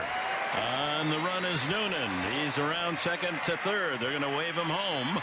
And Noonan will score. And the Padres cut the lead to 5-3 on a double by Upton.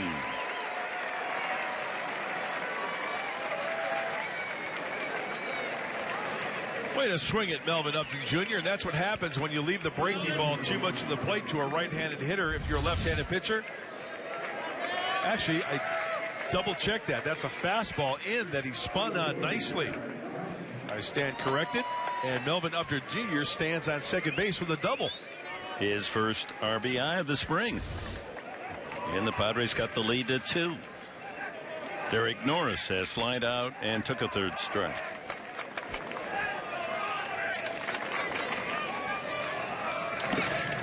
Backs away from the fastball.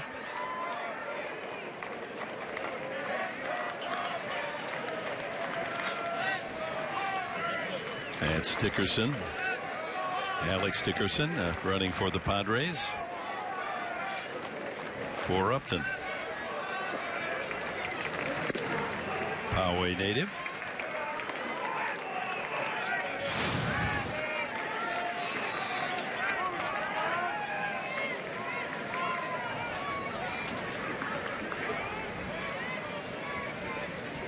Norris can be selective here. A chance to find something he likes. Knock in another run. 5-3 Colorado.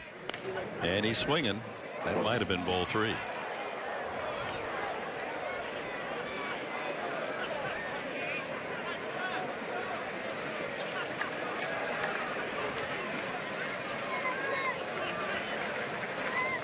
I don't know. Is there any team in the big leagues that more bearded than the Padres? You know, that's something we can do some research on. I know that some of the guys in Oakland are sporting beards nowadays. That's a big thing in the Bay Area for the swinging A's. But you're right. We've got 3-1.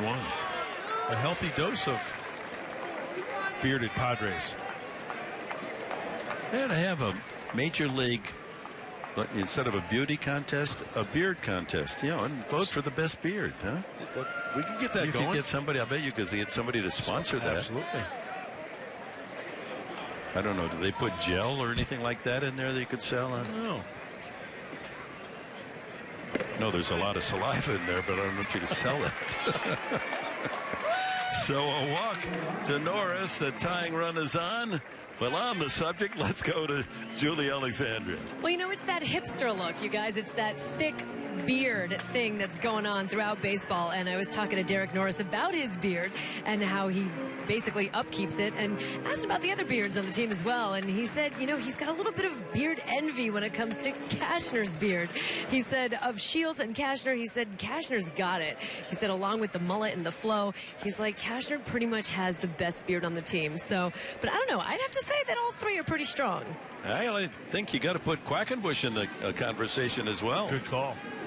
Thank you, Julie. Yeah, Andrew Cashner, that's one heck of a beard. You talk about full beards. I mean, Derek Norris has got a nice one, but Andrew Cashner takes the cake. I think Norris is just a little trim, a little straggly. He shaved this morning, Derek Norris did. Yeah, that's all grown just since this morning. That's his 3 o'clock shadow. Well, you could grow a beard if you... Yeah, you could. I could, but it's weak. It's tired. I'll admit it. 2 on, 2 out. A run home for the Padres here in the 6th. Adam Rosales, the batter. He has flied out and struck out today. Chance to peck away at the Colorado advantage. Here in the inning, a flyout Weeks, a single Solarte with 2 outs. Upton with a double into the left field corner to make it 5-3, and now Norris with a walk. Dickerson running for him. Off the plate, 1-1.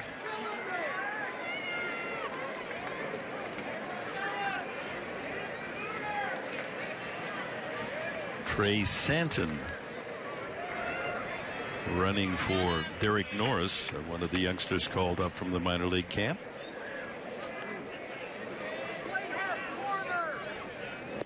Swing and a miss. Now they're now saying it's Cody Tidwell.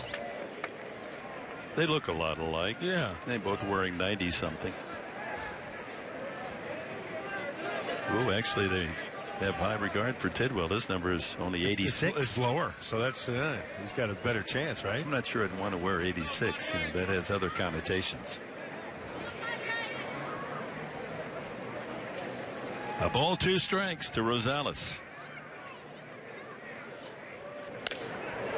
Off the fist, a soft fly ball. The pitcher is going to catch it in foul territory. Tough to do that. Foul out to the pitcher. Padres get a run. It's 5-3 Colorado.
minor league shortstop Javier Guerra is currently playing in the World Baseball Classic for Panama. He has 2 home runs the last 2 nights as Panama beat France 9-2 on Thursday, but then lost to Colombia last night by a score of 6-3. Panama faces France again later tonight for a spot in the finals versus Colombia. So good things for the youngster Javier Guerra, Professor. Well, Javier Guerra, highly regarded 20-year-old shortstop, acquired in the trade with the Boston Red Sox for Craig Kimbrell. So Manny Margot, the center fielder, and Javier Guerra, they're the 2 key acquisitions, and Padres feel they're going to be in the big leagues before you know it. Well, John Edwards had a nice 1-2-3 inning for the Padres, and he joins us now. John, how's spring going for you? It's going good, guys. We're just excited about being out here. Everything that Andy's bringing to the table as our manager, and just competing and getting ready for the season. John, it looks like you've been pitching your whole life, and Dick referenced to your, converting from an outfielder to a pitcher. Is that totally gone now? I mean, it's obviously just pitching, but how long did that transition make for you before you really felt comfortable? Yeah, I think it's just confidence. I think that's a big part of it, just having confidence each time you go out there. And I think as you do that, the mechanics, the way you look, the way you carry yourself, all those kinds of things are going to start to follow. So, it just took a little bit of time. It took me a few years in the Rangers organization. I really feel like last year, at the end of the year and through the course of last year, was really a good learning experience for me, and I developed a lot as a pitcher. So obviously the whole thought process is you've got a strong throwing arm as an outfielder, so let's use that on the mound, and then you got to work on the other pitchers. Did you have any experience, say, going back to high school throwing the ball? I didn't pitch a whole lot in high school. A handful of times when I was a young guy, I did. When 12, 13 years old, I was always pretty good at spinning the ball, so throwing curveballs and sliders came pretty easy for me. It was actually a little bit backwards. Felt like that was my pitch I commanded better, and fastball was more the one I had to harness a little bit. John, you make a good point, because I referenced those 2 pitches in your outing this afternoon. My goodness, your slider tight as ever, and your curveball. Not too many pitchers throw those 2 pitches and have 2 good pitches. Is that what you count, just the spin rate on those pitches? I'm sorry, can you repeat that question? You've got such a great slider and a good curveball. Usually pitchers have one or the other, but you have 2 good pitches. Yeah, I started out throwing just a curveball, traditional curveball when I first started pitching, and then some of the coaches at Texas felt like it would be a good idea for me to throw a slider, just complement myself a little bit better, throw a little harder pitch. And so I actually quit throwing the curveball, started throwing a slider for quite some time. That was my mix, just fastball, slider. And then I brought back in the curveball to kind of act as a changeup. And so now I'm using all 3. Yeah, you really pulled the string on that curveball. Nice big 12-6 rainbow curve, and it worked effectively today. Yeah, thank you. So, John, frustrate you at all that you don't get a chance to swing the stick? I actually went up to him and asked. I said, "Hey guys, if it comes up, am I going to get up there?" And they're like, "No, I think we're pinch hitting, but I'm glad you're excited about it. Or you're eager to hit." Well, it's quite a battle, John, and all the best to you.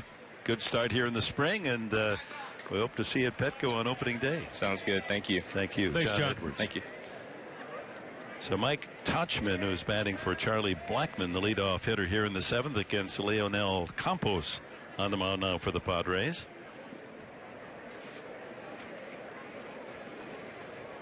Two balls, 2 strikes. 93 on the fastball from Campos, who's 28 years of age, from Venezuela. There are his numbers last year at the Padres AAA club in El Paso. 169 batting average. That'll raise some interest.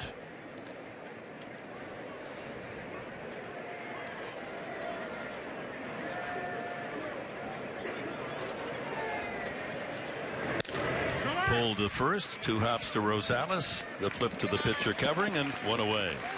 Party in the Park, presented by Southwest Airlines, will bring back this coming season. It's going to be fun. Every Friday home game at Petco Park, from Cocktail Fest and Wine Fest to Beer Fest and Fiesta in the Park. It's the place to be in San Diego for happy hour. Info and tickets at Padres.com/promotions. Is that going to be every Friday night? Friday nights. So sometimes it'll be beer night or sometimes wine night. Yep. Good chance to meet some friends and have some fun and watch a big league ball game. I know you like wine night. You last year even said, "Well, I don't want wine. I want beer." That's my wine. It's going to be fun. Pat Valleca hitting in the 2 spot for Adames. His first at bat. Manager Walt Weiss going to some of the minor league reserves here in the 7th inning. The Rockies have a 5-3 lead.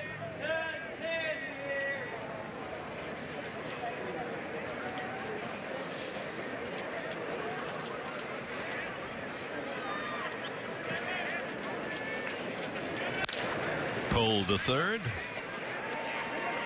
And 2 away. Noonan there at the hot corner with a clean play. And that brings up the outfielder, Kyle Parker.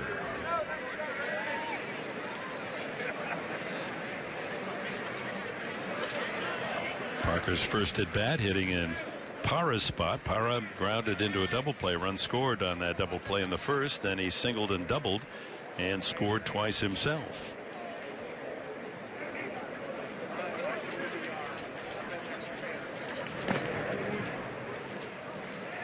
Anyone in your time going back, what, rookie 20 years ago? 80, yeah, early 80s. Yeah.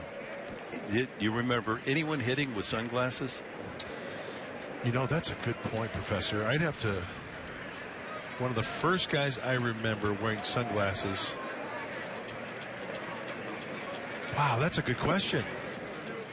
I mean, the development of the whole Polaroid process. Yeah. And I understand how it could be of an assistance in the bright.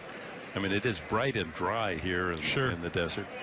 But goodness, going back, you wondered, are you kidding me? Sunglasses? Yeah, you know, I'm kind of drawing a blank as well, trying to figure out if somebody I played with that wore glasses up at the plate. 2-0. High drive deep into the corner. Is he running out of room? Just measured perfectly. As the Padres Dickerson able to run that one down deep in the corner, and it's a 1-2-3 inning for Leonel Campos. Stretch half of the 7th in Peoria.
On San Diego Sports, well, join the loose cannon Steve Hartman and Mike Costa on Extra Sports 1360 Fox Sports San Diego, and find out weeknights this season on Fox Sports San Diego. Hubba hubba.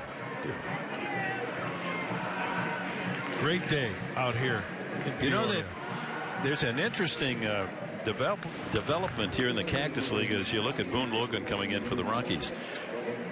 Spring training games are so popular, especially the Cubs and Giants who sell out every game, that the ticket brokers, I read that for one of the Giants games, for one ticket to have a box seat, a fan paid $400. Come on. $400. And That's another ludicrous. fan for the Giants, 2 tickets for $400.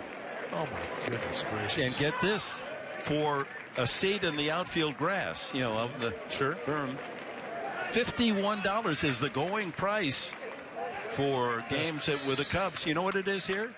7 to 10. They have pricing based on the popularity of the game, but no more than $10 and you get the same seat here. So come on to Peoria. Yeah, no kidding. Plenty of room out there.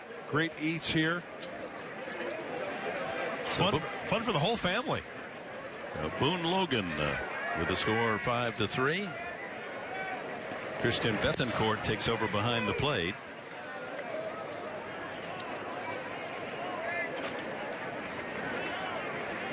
And he will hit next.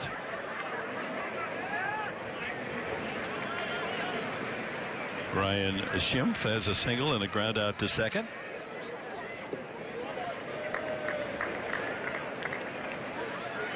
And the Padres would like to rally for a victory. They've dropped their last 3 in a row and 7 of the last 9. Get something in that W column. See if the reserves can come up with a rally from this 5-3 deficit.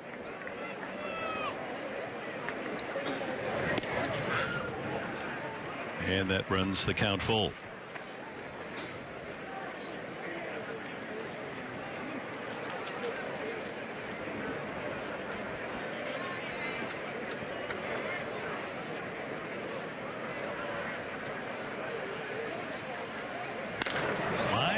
Hit over the shortstop's head into the left center field gap, quickly fielded by Tauchman, and Shrimp is 2 for 3.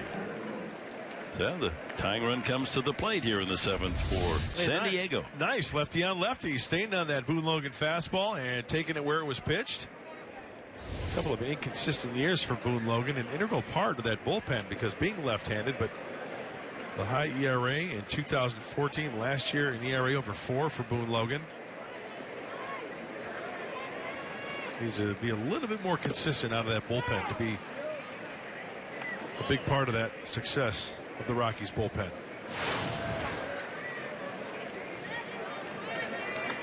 Bethencourt, acquired from Atlanta during the winter by A.J. Preller, all the way to the screen. And that'll move Shrimp to second on the wild pitch.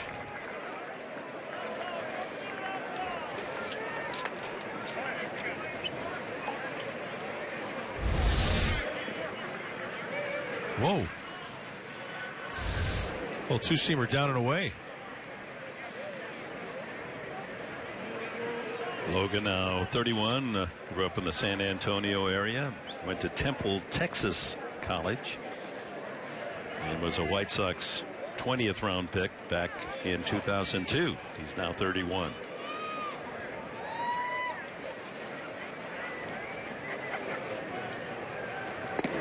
Way outside, 2-1.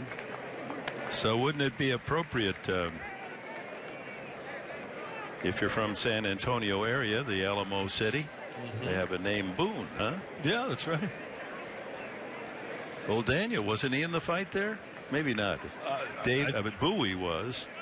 David Bowie? The Bowie knife Bowie. That ball gets away from the catcher and on to third goes Schimpf. Get our historians yeah, we got to get into that encyclopedia. And I'm kind of ashamed because I should know that. Yeah, I think Daniel Boone was there at the. Why not? Let's put him there.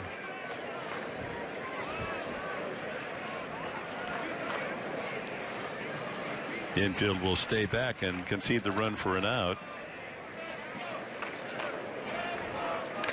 Philip Humber is the man warming up as the ground ball to short, and Bethencourt is out, and the run scores a single and a couple of wild pitches, and it's a 5-4 game. One out in the 7th, into the top of the order, Travis Jankowski. There are your totals. So just as there are changes at Petco Park with moving the retired numbers off the top of the batter's eye, so it is for Colorado. There's the bunt try, but a miss by Jankowski. Colorado's going to change their outfield fence height. They're going to go from the bullpens all the way to the scoreboard So it's going to be all an equal height. Remember, there was kind of up and down out there last year. I think it's going to be like 8.5 feet now all the way around. Yeah, make it consistent. Golfing swing there, 0-2. Jankowski has walked and scored, singled, and a good play made by the first baseman, Paulson, to take a hit away the last time.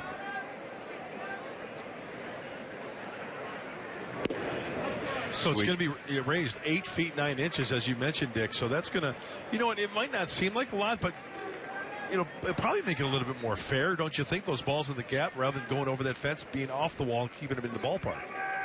Yeah, and it just, I know the umpires like that, where you have, you know, the steady line all the way around the outfield. Low again, 2-2. Yeah, so that out-of-town scoreboard that they have in right, it's going to extend past the Rockies and the visiting bullpen, one consistent height. So let's see if that plays a little difference in Denver. The 2-2 fouled away. I'll tell you what, a tip of the Padre cap to our statistician, Mike Lopez. He's running around this booth. He's lost 8 pounds this afternoon. Writing down notes, giving us the changes defensively. Yeah, here's another. Pitchers. He's out of breath. Oh, he's unbelievable. Omar Carrizales is now in left field. Ground ball weakly up the middle. Inoa throws out Jankowski. 2 away here in the 7th.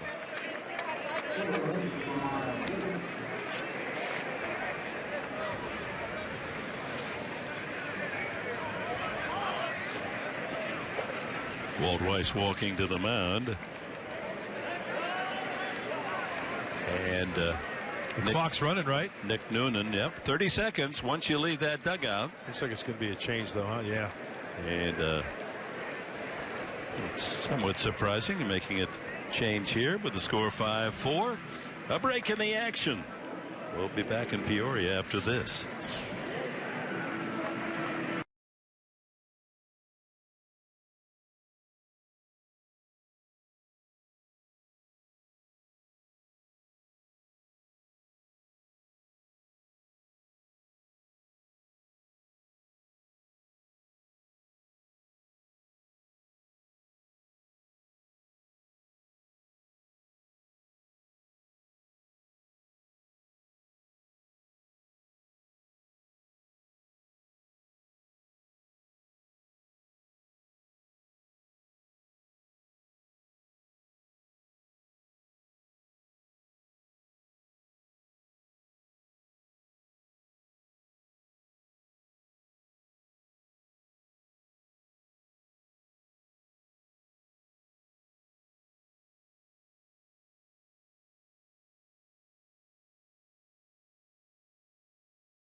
Mark Me Kid Fest, supported by High Chew.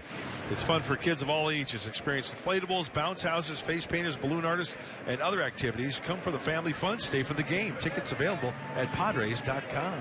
Get your fingers out of the fence there, kids. The ball might hit it. Jamal Weeks accounting for the Padres' first 2 runs with a long home run in the first inning. Man aboard. He has flied out and grounded out since. And he hits one-on-one hop to shortstop. Galeka with a fine play. Takes a hit away from Weeks. And that'll do it, as coming in from the bullpen, Nelson Gonzalez. 1 pitch, 1 out. Shows some good leather work here. Just does get the speedy Weeks. We move to the 8th inning, a 5-4 game.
The 2012 season in Seattle, Philip Humber, the 21st perfect game in Major League Baseball history. As the White Sox celebrate, and Humber with a high moment in his career. Former Rice University star. Things haven't gone as well since. Now trying to make the big club here with San Diego at age 33. There's his Major League career numbers. He's also pitched in the Korean League last year.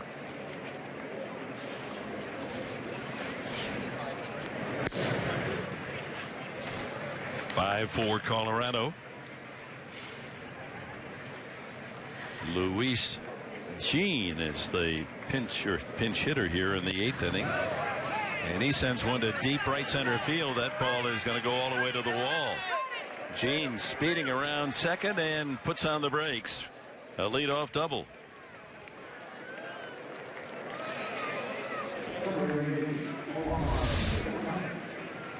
Well, the fastball, it just catches too much of the plate. We've seen that the last couple of days we saw it last night in Scottsdale, and then this one right here. Gene's thinking about 3. Oh, look out. Cuidado. Pat Vallejo now the batter. Batting for the first time today.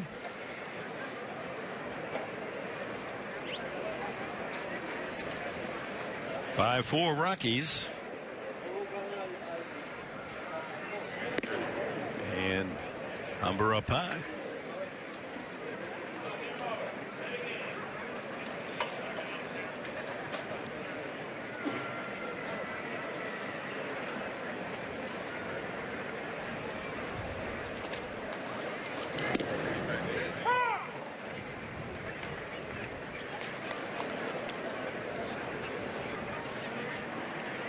Check that. This is Omar Carrizales, not Vallejo. Batting for the first time.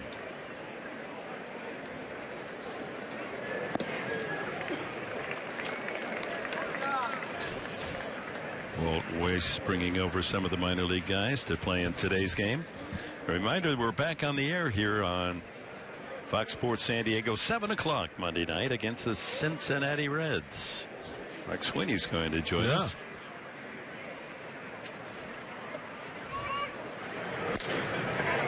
Chopper to the second baseman. Ooh, just in time. He could fly. Vallejo. Schimpf had to hurry his throw and made the play.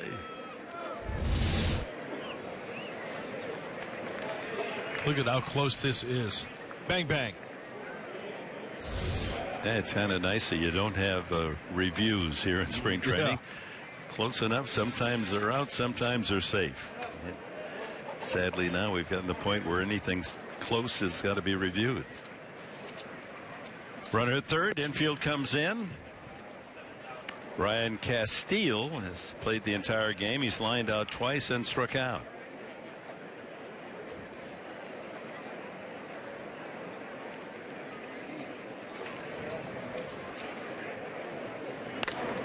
Popped him up.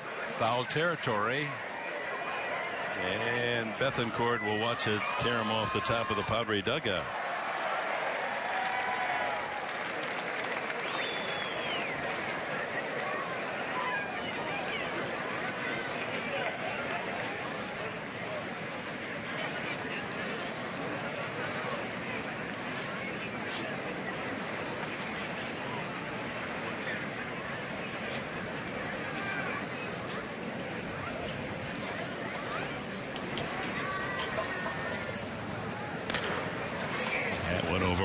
And number ahead 1-2 on the count.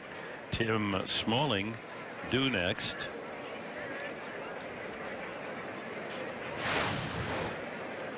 And he's going to stay in the game. The only starter still around for Colorado.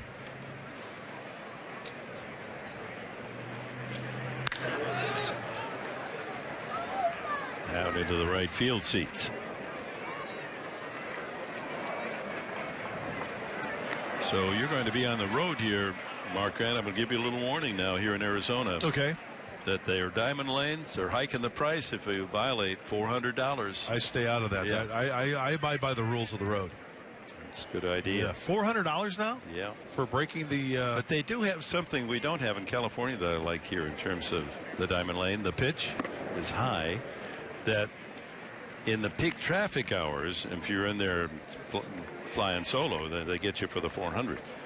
But like 10 o'clock until 3 in the afternoon, you can go, even though you're flying alone, driving alone. Sure. You can go over into that fast lane. Ground ball to short with the infield in. Nice. Check of the runner at third, 2 away. How about on the weekends? I think the weekends the diamond lane is open to everyone. Because I'm going to the airport after this game here, right. And so I'll be able to go in the diamond lane. Yeah, sure. Nice. All right. Sweet. Because I've always avoided that. I mean, because I'm paranoid about it. I don't want to get a ticket. It's expensive.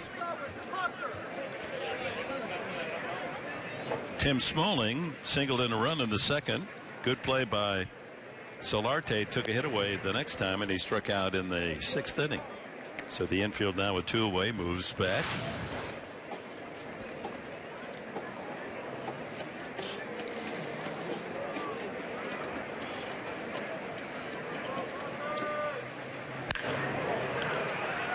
That one fired into the upper deck there in left field.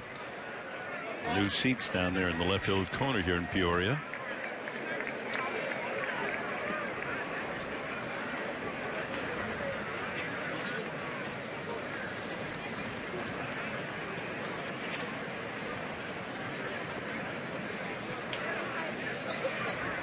A ball and a strike to Tim Smalling. And he grounds 1, 2 hops to the second baseman. Schimpf makes the play. Good pitching by Philip Humber, denying the Rockies a run. It's still 5-4.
Sports San Diego presenting Padres baseball, brought to you by Nissan North America. Get great offers on 5 exciting new models. Shop ChooseNissan.com today. By Scripps. Life after cancer is a beautiful thing. By Sequan Casino. Play and win together in the heart of San Diego. And by Petco. What we feed them matters. The succulence of the desert. Do you have any cacti on your property in Alpine? Yes, we do. You do? Huh? Yep. Do you have any of those saguaros? No saguaros. I don't know what they're. Prickly pear, I think. That looked like a prickly pear. I think it was, yeah. So Jason Gurka comes in for the Rockies. He's their 6th pitcher used today. Padres needing a run to tie. And Noonan with a bouncer to second. 1 away. First at bat for Nick. Jabari Blast going the distance this afternoon has flight out, popped up and grounded out. Blake Smith getting ready in the Padre pen.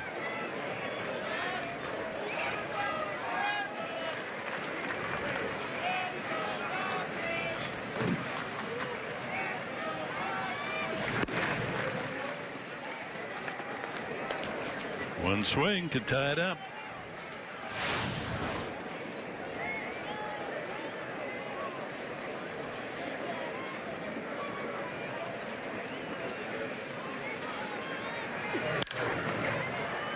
That was the pitch. He just missed it. Had the good sound, but fouls it off. See his reaction after fouling that pitch off. It's like, oh my goodness, how did I miss that one? Gurka saw his first major league duty. 9 games coming up. Coffee time in September for Colorado. He's 28 from the Houston area. And this spring, 5 games, no runs, and only 4 hits allowed.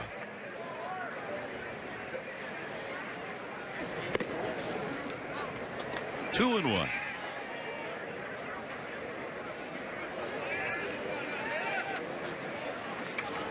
Padres need a smash from Blash. A bloop and a Blash, right? There you go. Although he's leading off here, or I'm sorry, batting second after the 4-3 off the bat of Nick Noonan. The one thing, even though he strikes out a lot throughout his career, hits the long ball, but he has a good eye. He's walked more than any Padre this spring. Here's a 3-1 pitch.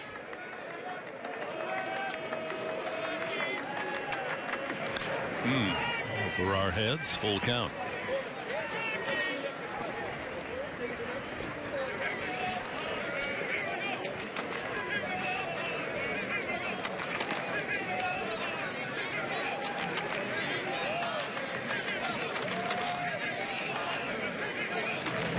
He got him with a breaking ball. Put it. Well, no put out at first base. Plate umpire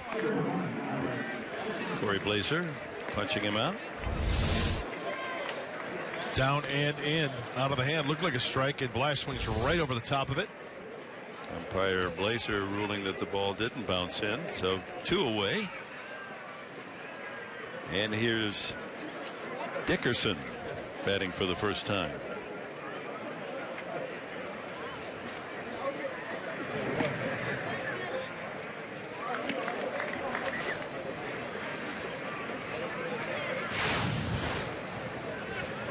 Alex last year, good season at El Paso, hitting .307 with a dozen homers. I heard that's a beautiful ballpark in El Paso. Padres have there. For rave reviews. Of course, the Padres are going to play El Paso, the Chihuahuas, here at the end of the spring, as well as a couple of games in Mexico City before they come home. And 2 games with the White Sox before it all becomes official against the Dodgers on the 4th. It's looped into left field. Foul ball. Slices just foul.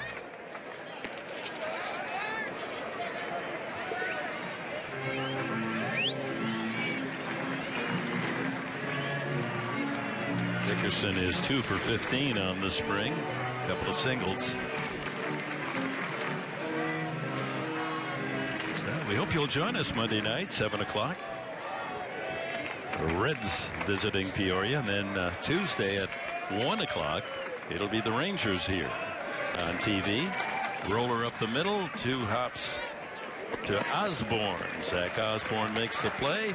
Padres go in order, and we're on our way to the 9th inning. A 1-run game. The Rockies lead.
For late here at Peoria as we go to the top of the 9th inning, and the new pitcher for the Padres will be Blake Smith.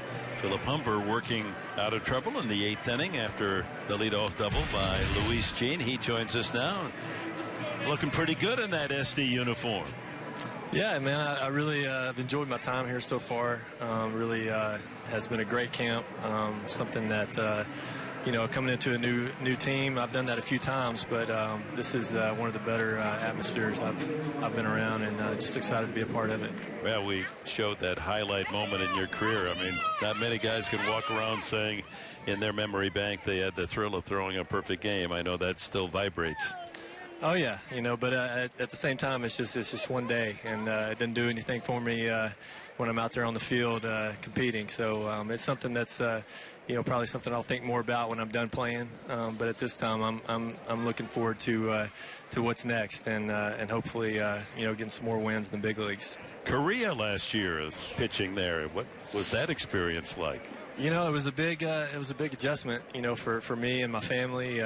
But at the same time, I've told people that, you know, I think that's how we grow, you know, as people, just going into, you know, situations that aren't necessarily, you know, comfortable for us, and learning to adapt and adjust. And you know, I learned a lot when I was over there. I didn't pitch as well as I would have hoped. But at the same time, I think I got a better appreciation for the game of baseball, and then also just some of my teammates that are coming from different places and not speaking the language over here, and the adjustments that they have to make. So it was a neat thing to experience, and you know, something that we'll never forget. Philip, was the game any different over there in Korea as opposed to here in the States? You know, some of the strategy was a little different, and just the hitters' approaches, you know, were different. They're a lot more willing to go to the opposite field, whereas here in the big leagues, you know, hitters are looking for something that they can drive in the gaps, and you know, so that was an adjustment. You know, the strike zone everyone thinks is smaller. I'm not sure if it is or not, but you know, it is a different game, you know, but at the same time, I think there's things that we can learn from everybody. You know, the game of baseball is a worldwide game, and it doesn't matter, you know, what color you are or what language you speak. There's a lot of different ways to go about it and be successful. Were you there in Seoul or outside the capital city? No, I was pretty far. We were in a town called Gwangju. I say a town, but it about 1.5 million people. But it's 4 hours south of Seoul, and so there was as little English that is spoken in Korea, it was especially, where we were at, there was very little English being spoken. So that was probably the biggest adjustment for us. Amazing country, South Korea. Yeah, the people were really nice and treated us well. And like I said, we had a great time over there, and it was a good experience for everybody. High fly ball. Shallow in left field off the bat of Jackson Williams, and Dickerson tucks it away for the first down. Philip, a lot of spring left. What has Andy Green and Darren Balsley, the pitching coach, told you? Have they told you anything regarding, hey, you're just ready when you get the ball? What's up? Yeah, that's kind of the way I like it. They're not telling me, what spot I'm competing for, or if I'm competing for a spot at all. It's just, I go in every morning and look at the list of guys that are scheduled to pitch, and hoping that my name's on it, and go out there and do the best I can with it. So. It's been fun. Like I said, so far, I didn't come into this camp with any expectations of being given anything, and just want to, whatever happens, know that I've earned it either way. So along with that perfect game on the resume of Philip Humber is another highlight year, and that came as a pitcher for Rice University. Won the NCAA championship, as I recall, back in 2003, and you had the honor of the final championship winning game against Stanford. Yeah, that was the thrill of a lifetime, man. That's something that I'll never forget, being a part of the team and making it all the way to a championship. And, I can only imagine what it would be like to do that in the big leagues. Zach Osborne challenging the Padres in center field and almost making an outstanding catch for the Padres in center. Check on who's out there now. They just inserted the player for Upton. Oh, it's Austin Boesfield. This is a great effort. Oh, he had a great chance. It hit him on the little pinky side of that glove there. Well, you love to see him laying out there, making some impressions in big league camp. Coaching staff has to love that. Speaking of great plays, Philip, I know, we talked about the perfect game quite a bit. Was there one certain play behind you that really stood out? Alex Rios made a play in right field, I think about in the fourth inning of that game, on a line drive that Dustin Ackley hit. And he made it look easy, but Alex is one of those guys that just kind of runs gracefully, and I think he's like 6'5" or 6'6", so he didn't have to jump a whole lot. He kind of just reached over his head and made the catch, but for a lot of guys, that's a play that would not have been made. And everyone had to take part. That's the cool thing about it. Alexei's over here now, and that's something that he and I, that's a bond that you'll never lose. All those guys had a part in that game, so it wasn't just about me. It was the team. The coolest thing about the perfect game was everyone dogpiling at the end, and you don't get a chance to do that in the regular season ever. So to be able to share that with my teammates was the coolest thing about it. Well, thank you for sharing some time with us today, Philip Humber, and good luck the rest of the spring. Okay, thanks for having me. Good luck, Philip. Rooting for you. Appreciate it. Articulate young man, and he's had some experiences playing in Korea, played in the Dominican and winter ball. He's been with several major league teams. It really makes you appreciate wearing that uniform, what he's been through, because when you look at the perfect game, and he made a great point. That was just one day. He wants to be remembered as a pitcher having a good big league career, like everybody. But man, in another point he said, that's one thing that I'll be able to be more appreciative when my playing days are over, to say that he did throw a perfect game. It's quite remarkable. Just one of only 16 major league victories in his career. That's in there for a strike to Mike Touchman, hitting in the leadoff spot. So Humber started with the Mets, then went 2 years in Minnesota, a year in Kansas City, then the White Sox a couple of years, Houston, and then he fell off the radar since 2013, and last year in Korea. Zach Osborne at second with a one-out double off Blake Smith. Swing and a miss, snap throw. Not in time, close, as Touchman strikes out. And with two away, it's Pat Valleca, the batter. He grounded to third his first time.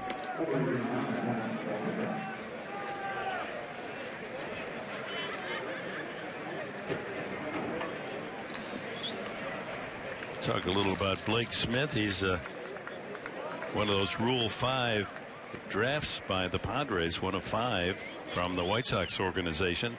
Highly regarded out of the University of California, Berkeley, where he was a roommate of Tyson Ross. Was a second-round pick by the Dodgers in 2009. High school in Modesto. And he's another, like John Edwards, an outfielder converted to pitching.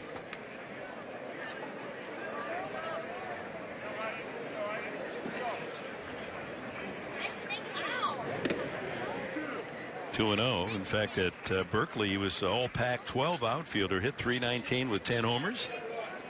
And in 3 seasons as Cal Bear, was a .312 hitter and 38 home runs. It's a nice career. Now trying to make the 25-man roster wide open. A couple of those spots in the bullpen. Valleca takes on the outside corner, 2-1. Bottom of the 9th inning, the Padres will send up, well, they had Luis Urias on deck when the last inning ended. Rosales and Schimpf scheduled.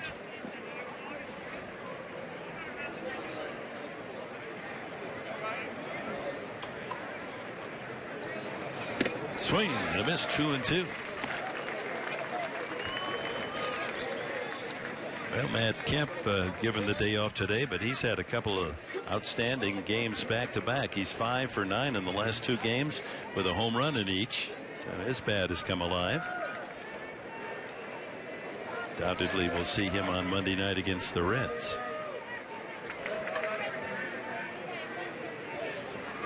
Curveball swung on, a high fly ball sends left fielder Dickerson back to the edge of the track for the final out. Here come the Padres. Last call in the 9th. 1 to tie, 2 to win. There's a lot to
backdrop for any special event, company outing, client entertainment, or just a plain old-fashioned party. There's a space at Petco Park to meet your needs. For more information about group events, hospitality spaces, or suites, where do you go? You visit Padres.com/groups.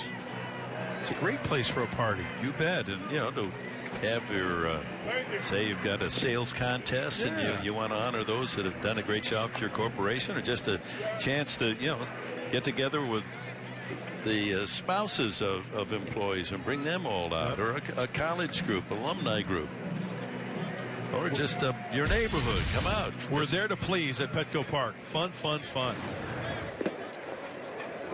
The new pitcher for the Rockies here in the bottom of the 9th inning is Scott Oberg. Oberg made his major league debut last year. There are his numbers with the Rockies.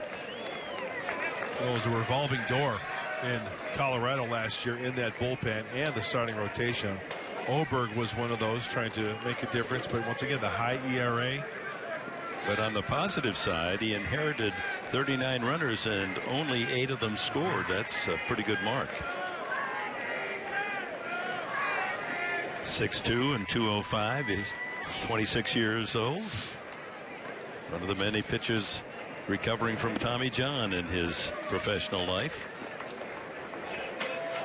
This is a youngster from the minor league camp, Luis Urias, from Magdalena de Quino, Mexico.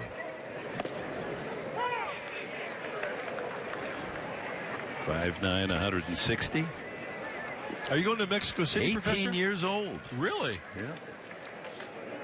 Are you going to Mexico City? No, I'm not. No. Fort Wayne last year, he had a solid 290.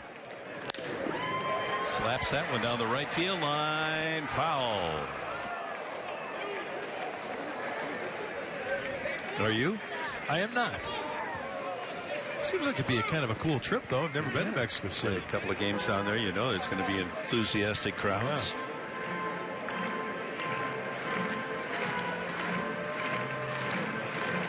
I think probably coming back from a month here in Arizona, I'll need that week to do my laundry. Yeah. Come on, you know how to do laundry. Yeah, actually, they've got washers and dryers. If you need about $50 in quarters to do it, but things go around. You know what I like about laundry rooms? Everything goes around. You know, it's around and around. It's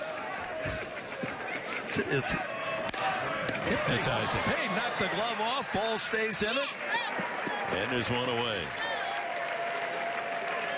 Well, Oberg almost took that mid into center field, but able to make the play. One hopper. He did not throw his glove at the ball. He made an attempt to catch that with the glove, and the ball forced the glove off, so umpire signaled safe.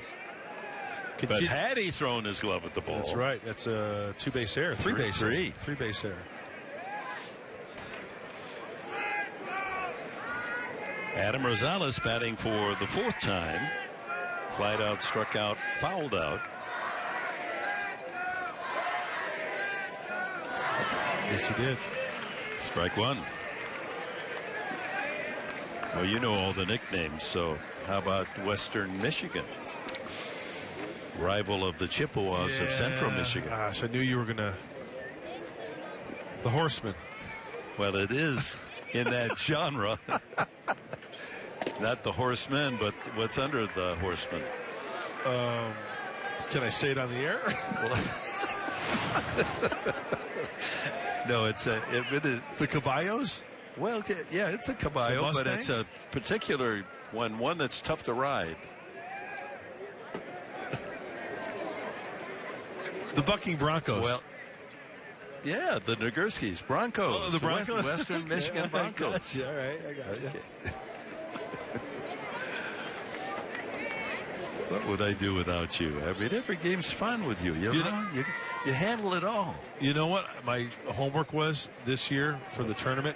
My responsibility was to find every nickname of everybody in the basketball tournament. Ooh, that's good. Yeah, that's a good one. Foul back. And I did not do my homework. Well, the Broncos aren't in the tournament, so you're excused. Yeah. But Rosales went there. He grew up in Chicago and didn't have the grades for Central Michigan, so he went to Western.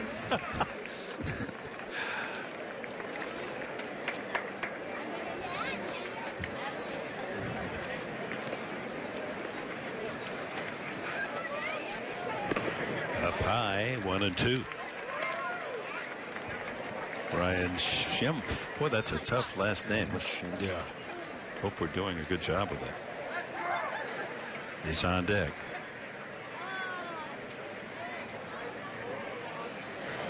Ground ball to the hole and through.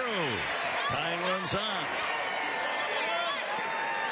Rosales gets the Padres started here in the ninth. Ball gets away, and that'll move him to second base. On an error coming in, the Padres will get the tie run at second base with one out here in the ninth. See to whom they charge the error. Also, guys battling for some bench spots, paying dividends this afternoon. Jemile Weeks, a 2-run shot in the first inning. Error goes to the left fielder, Carrizales. And Adam Rosales getting a single through the hole in scoring position. Ryan Schimpf has 2 hits and 3 at-bats. The only Padre with more than 1. Chance to tie it up or win it right here.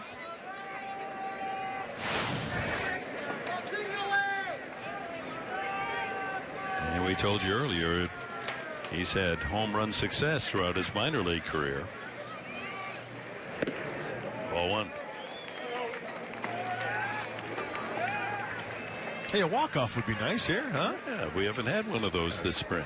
Hitting a 2-run shot here. Walk it off.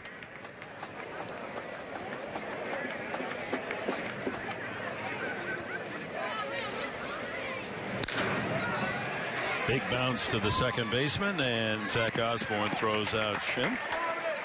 Tying run now 90 feet away, but 2 outs here in the home half of the 9th. And it'll be up to Christian Bethancourt, who grounded to short, knocked in a run in his only at bat in the 7th inning. That made it a 5-4 game.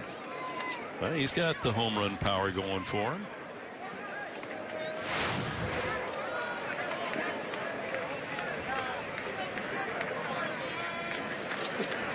Bethancourt, 1 home run this spring.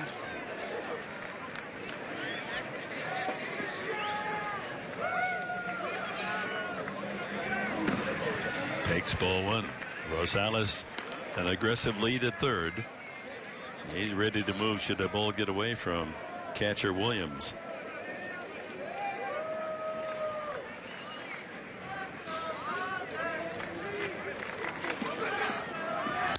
Ground ball through the middle, and that ties it up.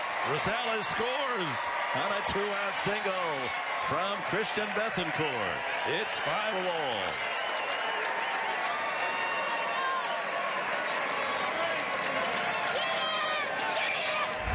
There's a clutch base hit. Using the big part of the field. He got jammed a little bit, but it was elevated. And with that swing, knotted up at 5. Austin Boesfield bats for the first time. He's in the leadoff spot, replacing Jankowski.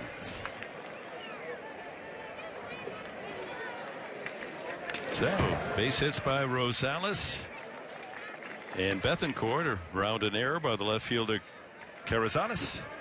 And the Padres have climbed back from a 5-2 deficit to tie it up.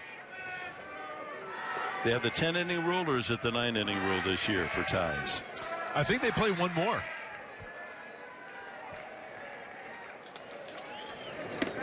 Up high on the breaking ball, 1-1. So if it stays tied, bonus baseball, free baseball for the fans. How here about in New York, that, huh? Sunday treat.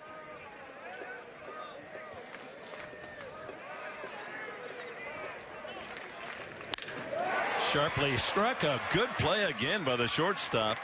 That's 2 by Valaika in the game since coming off the bench. And we have completed 9. Padres 5. Rockies 5. It is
innings, and then that's the rule cutoff for action. But it's up to the managers, and Weiss of the Rockies and Green of the Padres looked at each other and said, let's just call it there, 5-all. It's the third tie this spring for Colorado, the second time the Padres have ended a game deadlocks.